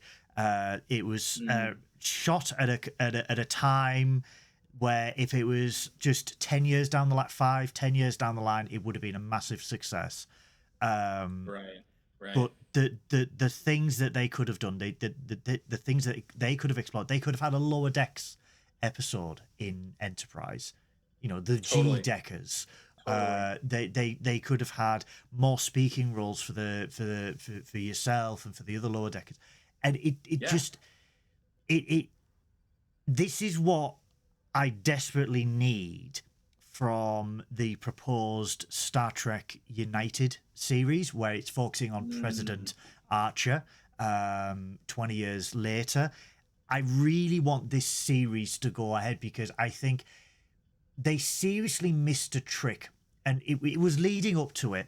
It was leading up to it in season 4, but they missed a trick by not covering the Romulan War. They missed that desperately. They would have. They were doing so well. They were filling in gaps in the lore with the Klingons, with the Orions, exploring Vulcan culture far more deeply than had ever been done in Star Trek. And to get that and then get into the Romulan War, where we see this crew, this self-contained crew of scientists and explorers braving this war and dealing with the stresses and everything like that. Because let's not forget, this would have been an invisible enemy as well. All you would have seen is the ships. No one knew what Romulans look like, or that there were descendants and stuff like that, and the stresses it would have had on the crew. And I compare it to Voyager, and we mentioned this with Elosion. They could have been so terrifying, because they have to do them like they did the Breen. They'd have to do them where they basically had some kind of armor or something. A faceless enemy. Yeah, so you never got to you saw the ships, or you saw them in like armor kind of thing, and you never knew that, oh, that's a Romulan. But then you have one episode where a character who like dies or something that doesn't live to tell the tale gets to see one, so the audience goes, oh my god, they're like the Vulcans and stuff, and there's so much you could have done with it. It's so frustrating. So much. I really want, and I said this to Duncan yesterday, I really want, if they are going to do Star Trek United, they need to get as many people as they can from Enterprise back into this universe. And, it could be Captain Duncan. It could be Admiral Duncan. He could be You need to be higher than Harry Kim. That's the only kind. He could be retired. That's the bar. He could be retired though. No. I mean, if you think about it, he could be retired. It could be the 20th anniversary of the end of the Romulan War, and we see the veterans of the NX-01 there, and we could have, Ensign Walsh or Captain Walsh or anyone there in the ceremonial with the medals and the hat and everything like that. I just think stuff like that, massive callbacks to the to the lower deckers, to the background actors, to everyone who was involved in Enterprise. It would be a great way to celebrate the series that was cut short just as it hit its prime. I agree. And this comes back into the campaign you mentioned. We need to just like get letter decks known about in all the places, right? Yeah. And we need to make sure people know we're here and that we are into it and we're gonna be around. And Michael Sussman put us in, Coach. Like, we still got it, man. And we're here. And I love it. By the way, little fun note that plays into what you're saying. In one of these Star Trek magazines, and I haven't yet gotten my hands on a copy, there was a little piece where they had a part that was always something about like a first person perspective of a character you didn't know. Mm-hmm. And it was a personal log entry by Ensign Walsh on the NX-01. I think I got that magazine. Dude, seriously, I haven't even read the thing. To the loft. Need to like take a picture of me. Yes, to the loft. I shall delve into my archives. Please, like, it'd be the best Christmas present ever if I got a copy of that. God, and that would be amazing. I've been looking, and it basically the gist of it is that he can't believe that they are still doing fighting stuff when their whole point was to come out here and explore. So he's into that exploring thing, but the conflict is something that he grew into by necessity because it was happening around him. And I picture like the Walsh character then even more going through the Romulan War, and once he's done his duty and everything, he's like, you know what, guys, I'm out. I don't want any more of this if this is what Starfleet has to do. And he goes and retires to like be some kind of like, because he's, Walsh is an engineer. He's one of the engineers. You see him in the armory. He's helping Trip fix a shuttle pod, but also whatever training he had beforehand, he's an ass kicker because when they've got to take the ship back, he beams with Trip down to the Xindi insectoid ship to rescue the captain, armed, and they freaking stun some Makos and go in there, like ready for action. So there's some depth to that character. I want to just build that up. I want to build that up and make something out of it, I think Walsh helped refit the NX-01 for season 5 as well. I think he was there because we know the NX-01 for season 5. I mean, it is officially canon as well that the NX-01 had that refit. It had the engineering hull installed. Walsh was involved in that. Walsh, I think he's a fleet yard person. I think he was, He mustered out of the service and went to San Francisco Fleet Yards and started building them ships because that's what he wanted to do. He was tired of war. He was tired of fighting. He just wanted to build. Yeah. That's what he wanted to do. Yeah, I love that. And, like more back to like what could have happened in this show for another 3 seasons. I worked with Vince Dedrick, the stunt coordinator, a lot. In fact, that little funny screenshot I sent you where I'm grabbing Scott. It's in the episode Twilight, season 3, episode 8. I looked carefully at that shot in the armpit. Right, that was an accident. My hand slipped because he was already sweaty, and he was like, but he just kept going. Slipped. Anyway, the guy on the other side that you can't really see very well because he's behind T'Pol was actually Vince Dedrick. He's the one that like body doubles Scott when there's a stunt that they don't want Scott to do, right? And the coordinator for everything. His dad was a famous stunt coordinator back in the days of Westerns, like it's a whole family thing. But I never got to really talk to him about my martial arts background and what I could actually do. Because I have all kinds of like punching, kick, and throw, fall. That's how I could do stunts, right? And how I could do that fight scene and not hurt the guy, but also make it look believable. Like I'd been doing that stuff. The summer stock theater I did. I played Native American. And we did hand-to-hand combat on stage, like, more than once a week for the whole summer. Anyway, if I had gotten to introduce that would have been another depth where it could have been like, I'm an engineer now, but I've got this other stuff that I know. And like, I just like fantasize about a scene where it comes to it, and Ensign Walsh has got to like freaking lay some dudes out, right? And they Well, go, oh, you could we make didn't a know you whole could do that. well, you could make a whole arc of it of basically the Romulan war is going on. They're having to defend stuff, so everyone on the crew, even the engineers and like the scientists, are having to actually train up. So you have it like where like whoever's in charge of security at that point, because Reed's probably been Mhm. sucked out the airlock. But it's Poor man. accidentally. He's But you attached to get another mine. that's it. Never mind. This is the third one this week. Like, I'm beginning to think this isn't an accident. Hazard. We get it. road. You've got a kink. He's like, I made one snowman. But It's even the yes. same hall. it's the idea of like, but that and then training things and then having it where you get to use your like skills later kind of thing, or like defending the ship and whatnot. I think stuff like that I think would be absolutely fascinating, because it would play so well. I do think there should be a big push. Build that up. I do think there should be a bit. I mean, as we know, the head of the Skydance Paramount merger is a huge Trekkie. If United is greenlit, so we know for a fact that Star Trek Year One has been pitched.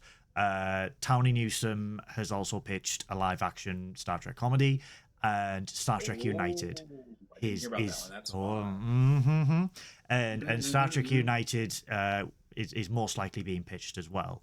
I seriously think if that is greenlit, there should be a monumental campaign to get as many of the original Enterprise, not just the main cast, as many of the actual Enterprise, even if it's just for a scene commemorating the anniversary of the end of the war, the anniversary of the NXO, whatever, as many of them in that scene as a massive, because look, we've had ever so tiny nods to Enterprise over the last couple of years. There was a resurgence.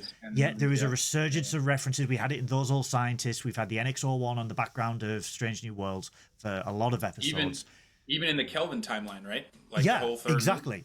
Yeah, exactly. So I think that it needs, obviously United would be the send-off it needs, but I think overall everyone who was working on that series needs that send-off and needs that closure, because the problem with Enterprise, like I said, it hit its stride at season 4 and it was horribly cancelled. They found out they were cancelled while shooting in the Mirror, and it just, there were so many ideas, and I've spoken to Brandon Braga about the ideas they had for season 5, More Mirror Universe, a prelude to the Romulan War, and everything like that. It was going. They had a 7-season plan, shall we say? And I think they need that closure. They need that closure. And I think United is a way to do that, where we know it's President Archer, we know this is what he does, but there needs to be that ceiling of first of all, Trip's not dead. We all know Trip's not dead. Connor is the single inspiration for me, having frosted tips over the last 3 years. We all know that. Based on that alone, it's important, man. He's been told this, and then I got a letter saying there's a 500 feet exclusion zone around him. But I hate that for you. But there's that open-ended issue there from These Are the Voyages, and the entire crew, the NX-01, needs that send-off. They need. I agree. You know what? That closure. Easy tie-in for some of us specifically that are in Letter Decks. We started like going back to pictures and comparing notes, and there was the scene where you have the gallery for the signing of the papers. Famous, and I know the whole argument of it's a holodeck thing. Maybe they didn't know for sure. They just pulled, people out from the ship and they weren't sure, and that's how you bring Trip back, etc. But I was in the gallery. Glenn Hambley was in the gallery. Evan English was in the gallery. Believe John Jurgens was there that day. He was there that day. Basically all of us that went and did the panel were there for that scene. So you could easily pull from that and be like, look, precedent. 10 years later, they're still there. Why wouldn't they be involved in that whole process, right? Yep. There we go. I think we just we were supposed to review an episode of Bound, but we secretly formed two massive campaigns. I don't sleep now, and this is all I'm gonna do. I'm gonna fly over to Melrose, knock on the door of Mr. Paramount, and go do it.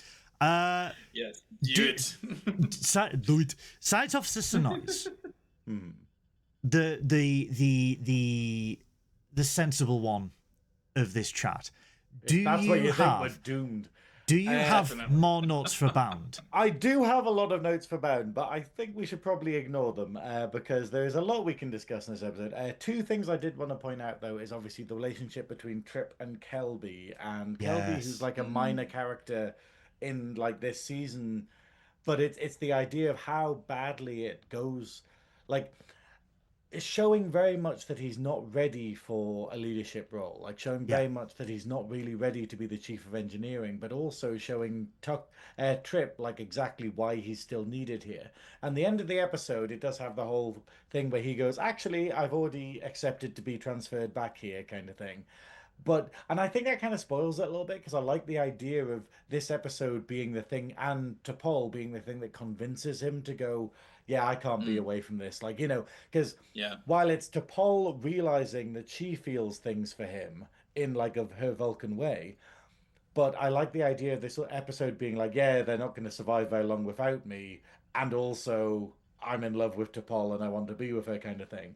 I think that would have been better rather than, the joke of, I've already changed my mind and, reassigned. Let's not spend too long talking about the Trip and Kelby thing. Because let's talk about the T'Pol and Trip relationship. Like how... it's so beautiful how this relationship sort of pans out. The will they, won't they that they had going in season 3 and 4. And it's... throughout the whole thing, really. It starts in season 2, doesn't it? But, actually, no, it's season 1. The whole thing. Yeah, it's throughout the whole thing. But, no, I really like it. And it's, I just think we should talk about that briefly. And then we can wrap things up.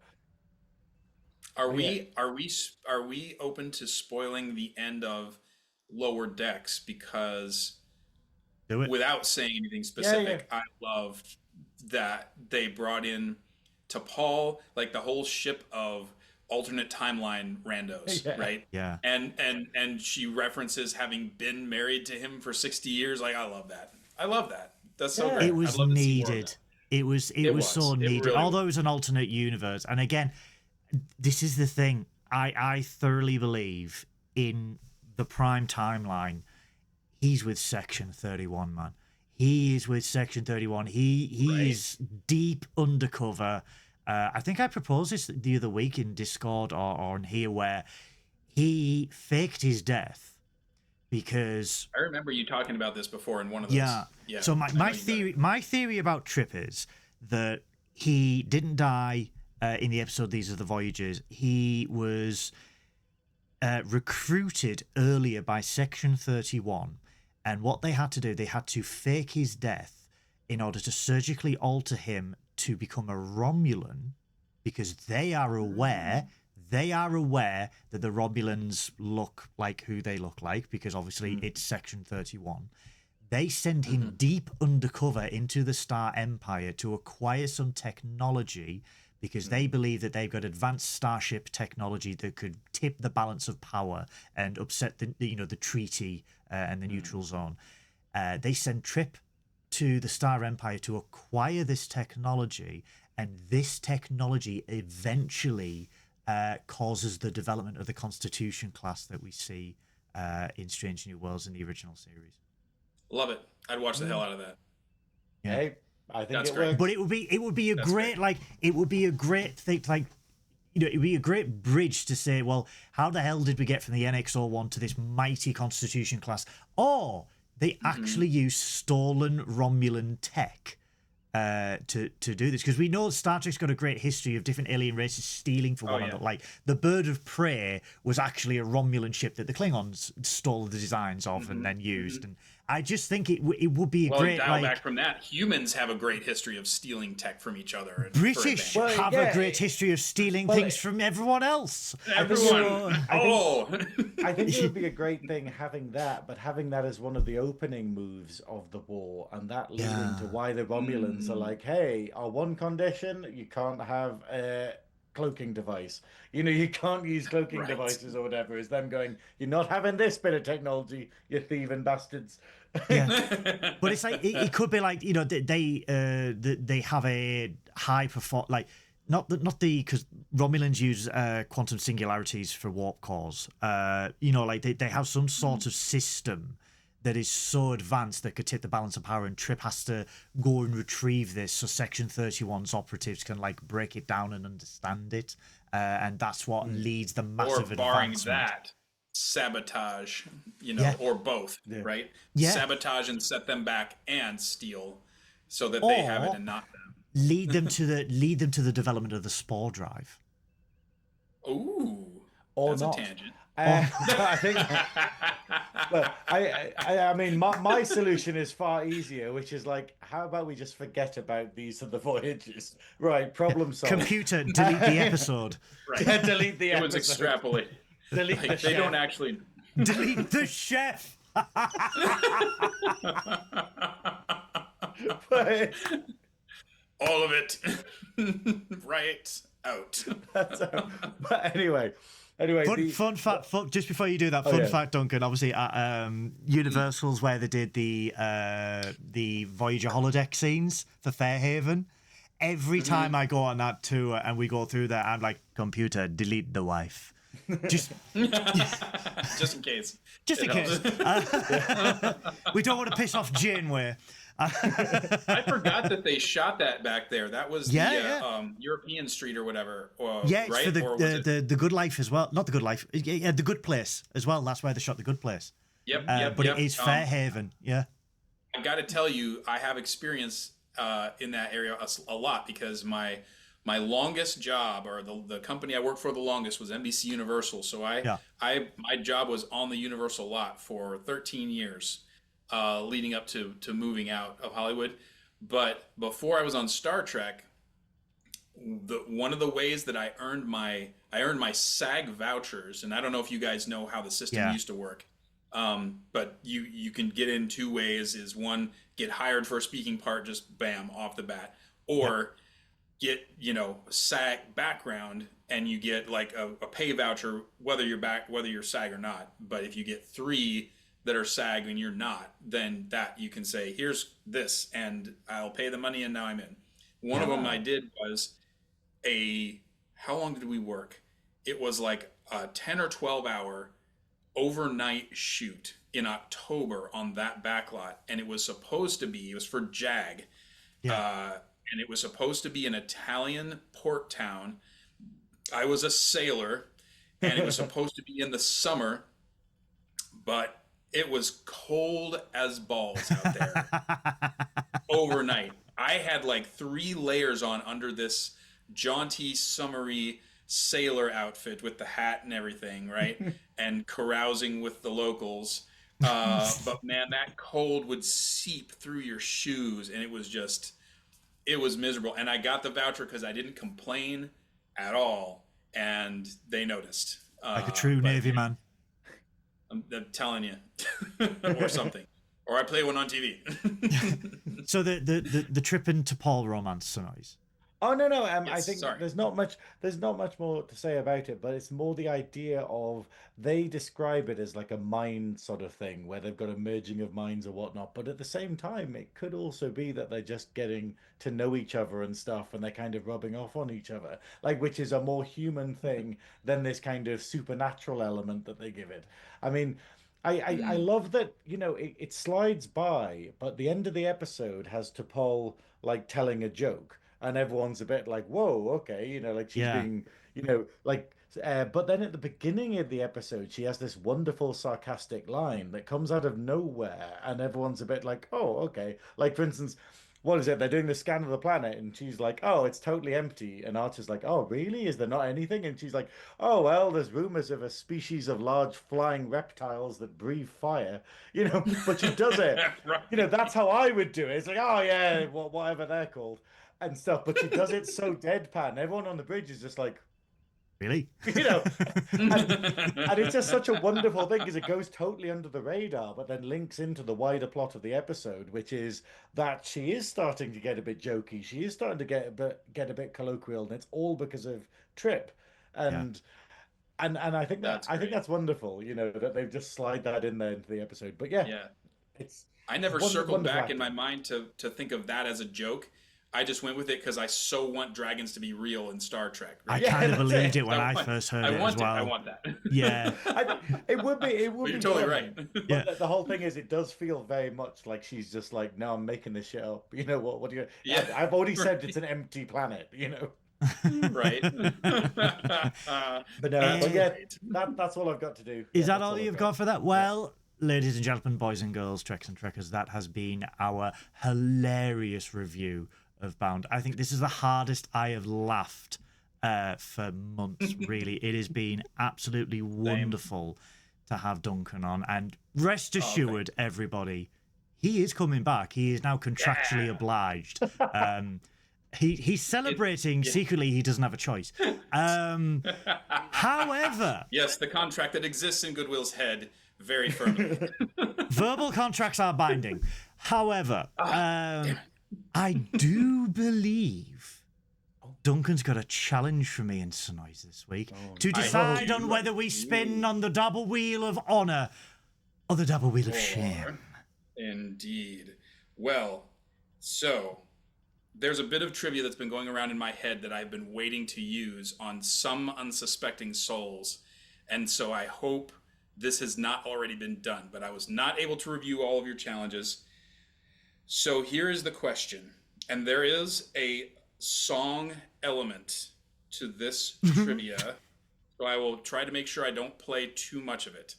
No, it's fine. Go on. Now, here's the question. What Star Trek production was the following song originally composed for? Oh, God. And it might be obvious or it might not. Are you ready? Mm-hmm.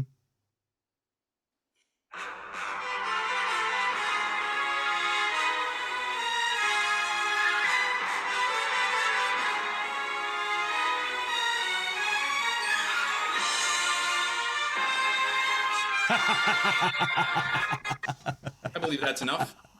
That is enough. So I just I just suffered some PTSD from the search for Trek, because that is literally every intro and every trailer that we do. It's Jerry. That is Because Mark's obsessed with it. Mark is Mark's obsessed. You think he's is it? obsessed with I need Star to Trek meet him. 5? You think he's obsessed with Star Trek 5? He's even worse on Star Trek 1. 3 more years to go for Star Trek 1. Maybe you'll get to That an is- interesting bit. Ooh. It's a sick burn. It's Come fine. for me, search for Trek. We've already made the comment. We're at the scene. We've just recorded the scene where Kirk has told Decker that he's taking over the Enterprise, and Decker gets a little bit yes. ballsy. And I just wanted Kirk to go. At least my dad's still alive.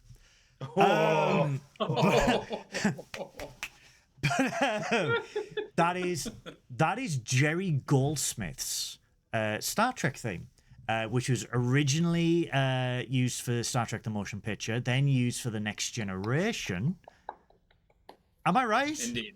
Indeed, you are correct, sir. I Very love well that they done. made a theme so good. They're like, we can't just use this for one. we can't just We've drop got to it. make Right.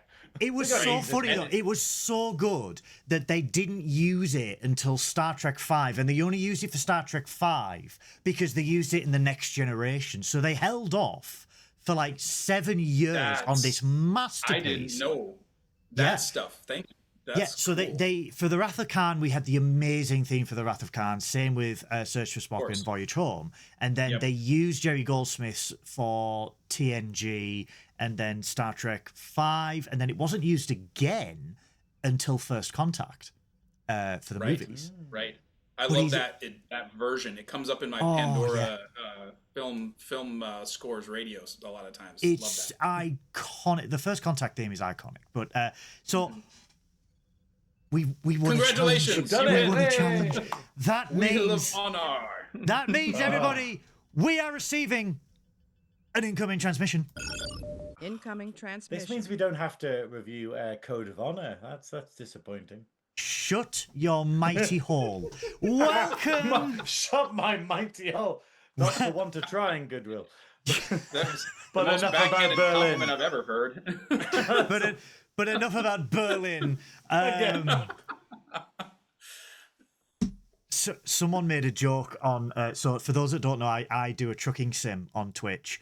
And I actually had a job where it was Dusseldorf to Krakow, and someone said, you could surely do Germany to Poland in one tank. They did it in the 40s. And I'm like, Christ. But welcome everybody. Welcome everybody to the double wheel of episodes. If you are... This uniform is choking me. Hang on. If you are new, sorry, there's Orions nearby. Oh my. If you are new to Trekking Up North, first of all, welcome on in. I am so sorry. This is the double wheel of episodes. In it, Science Officer Synoiz, in his delectable geesiness, has programmed every episode of Star Trek in existence, asterisks.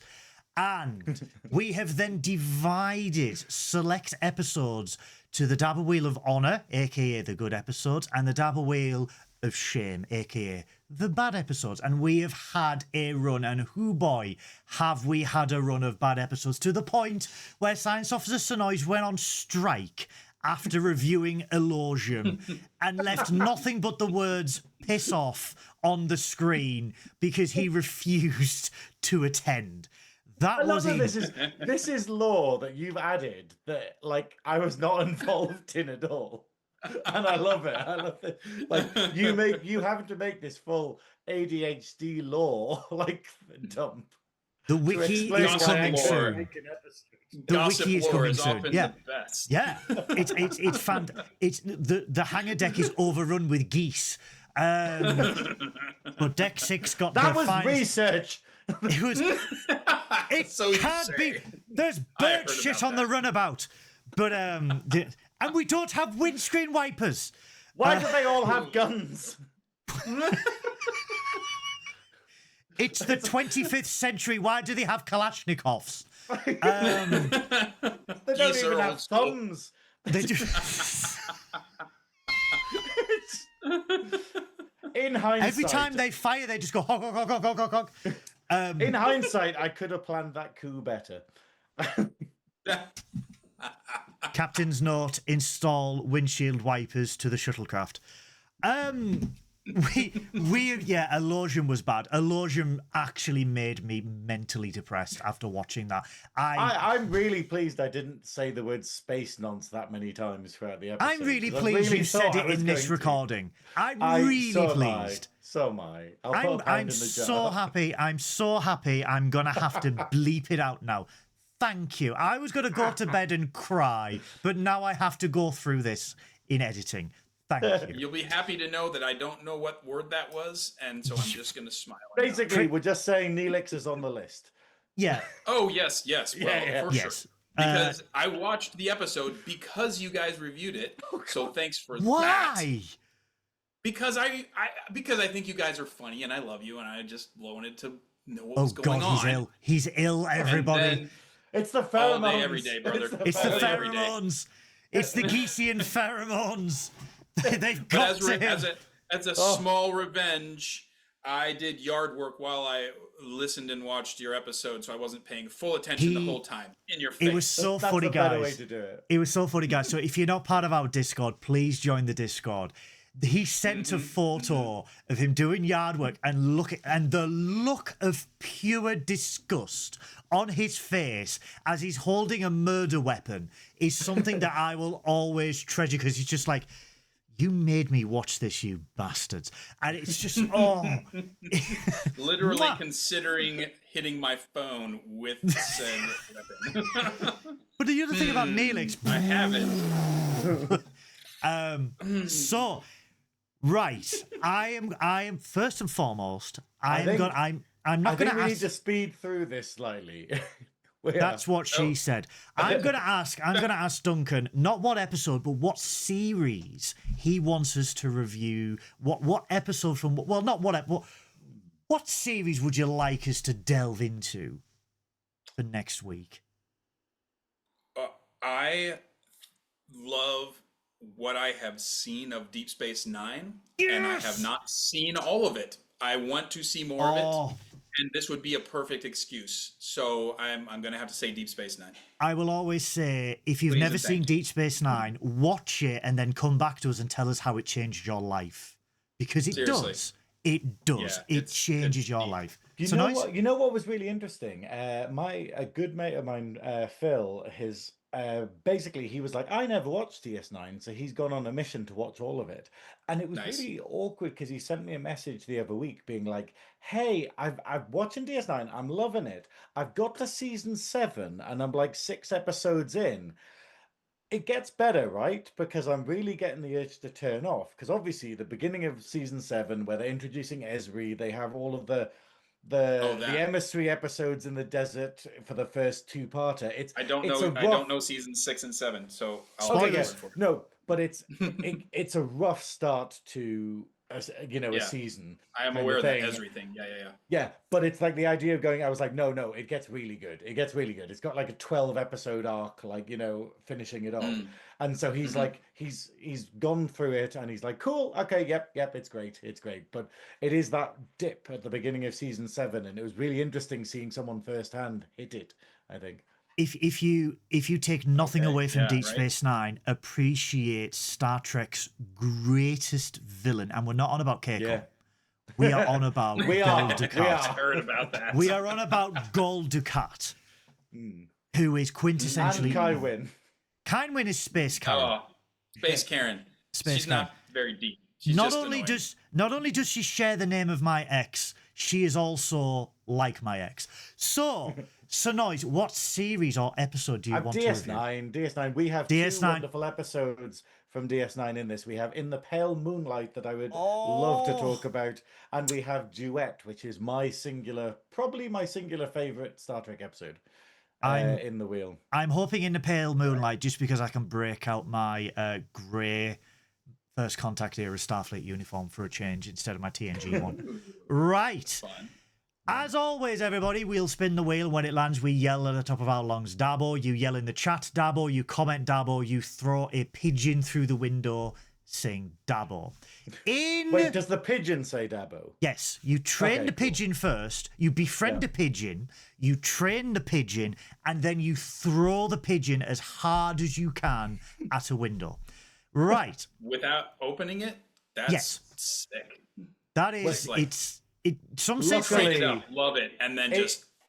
It's a BDSM pigeon. it is. Some say sick, some say so erotic. it's cool with it. Got it. Yeah, Okay. Yeah, into it. it's cool with it. In 3, 2, 1.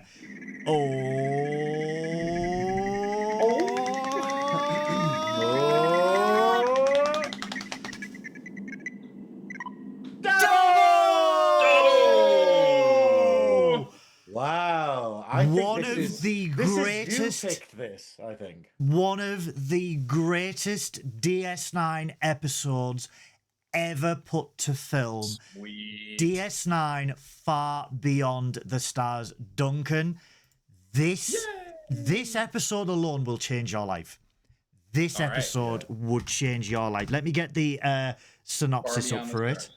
I'm queuing it up Beyond the Stars. in my system. This is so ironically you said you didn't see season 6 or 7. This is season 6 of DS9. This Okay. is DS9 So- season 6 episode 13, Far Beyond the Stars. And the synopsis is as follows. Allow me to put my synopsis voice on. Experiencing a vision. Sorry, that's the Birmingham accent.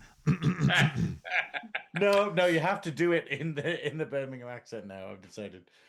Experiencing a village from a vision from the prophets, Siskow sees himself as Benny Russell, a science fiction writer from the 1950s, who struggles with civil rights and inequality when he writes a story of Captain Benjamin Siskow, a black commander of a futuristic space station.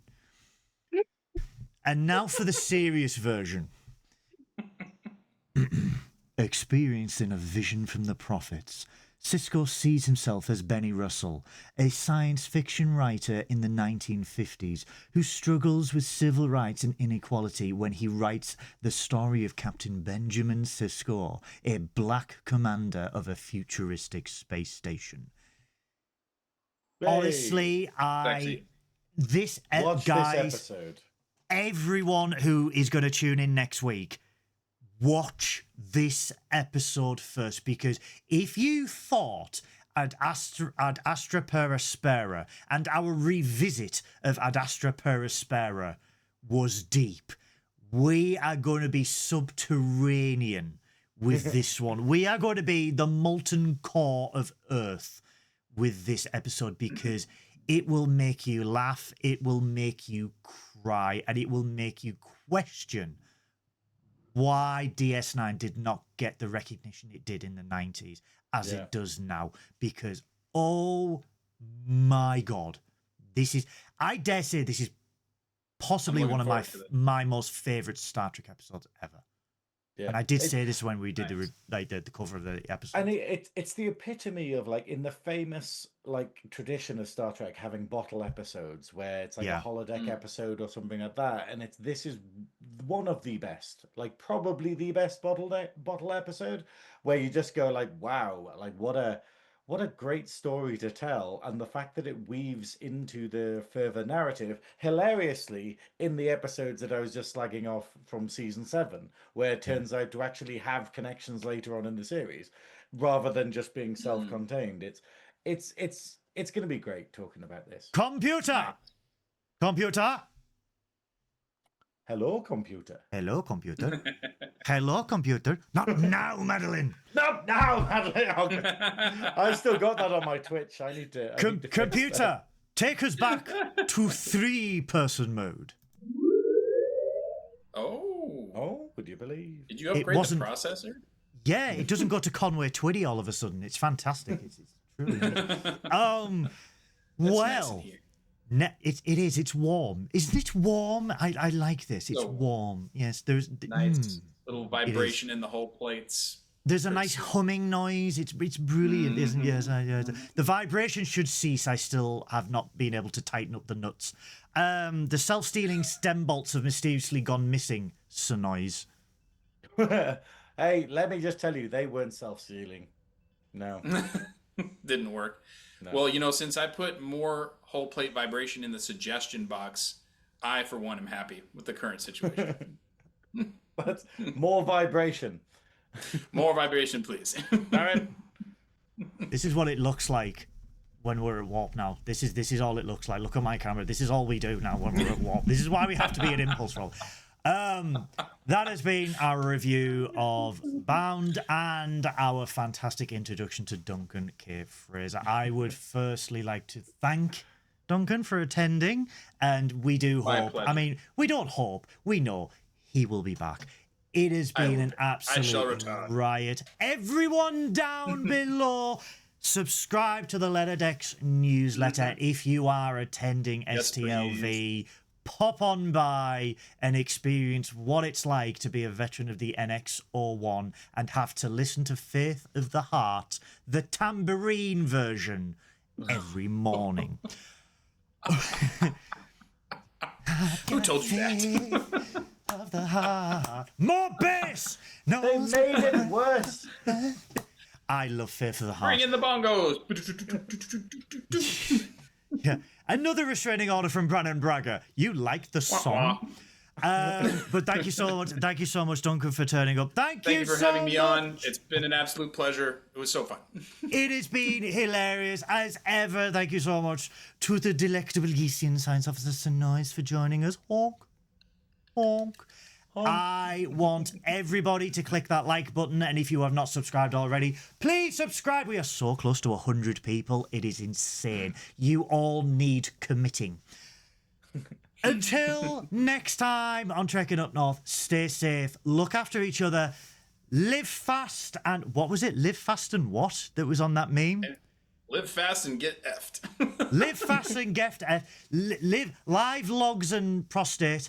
Yes. Live longer and prosper.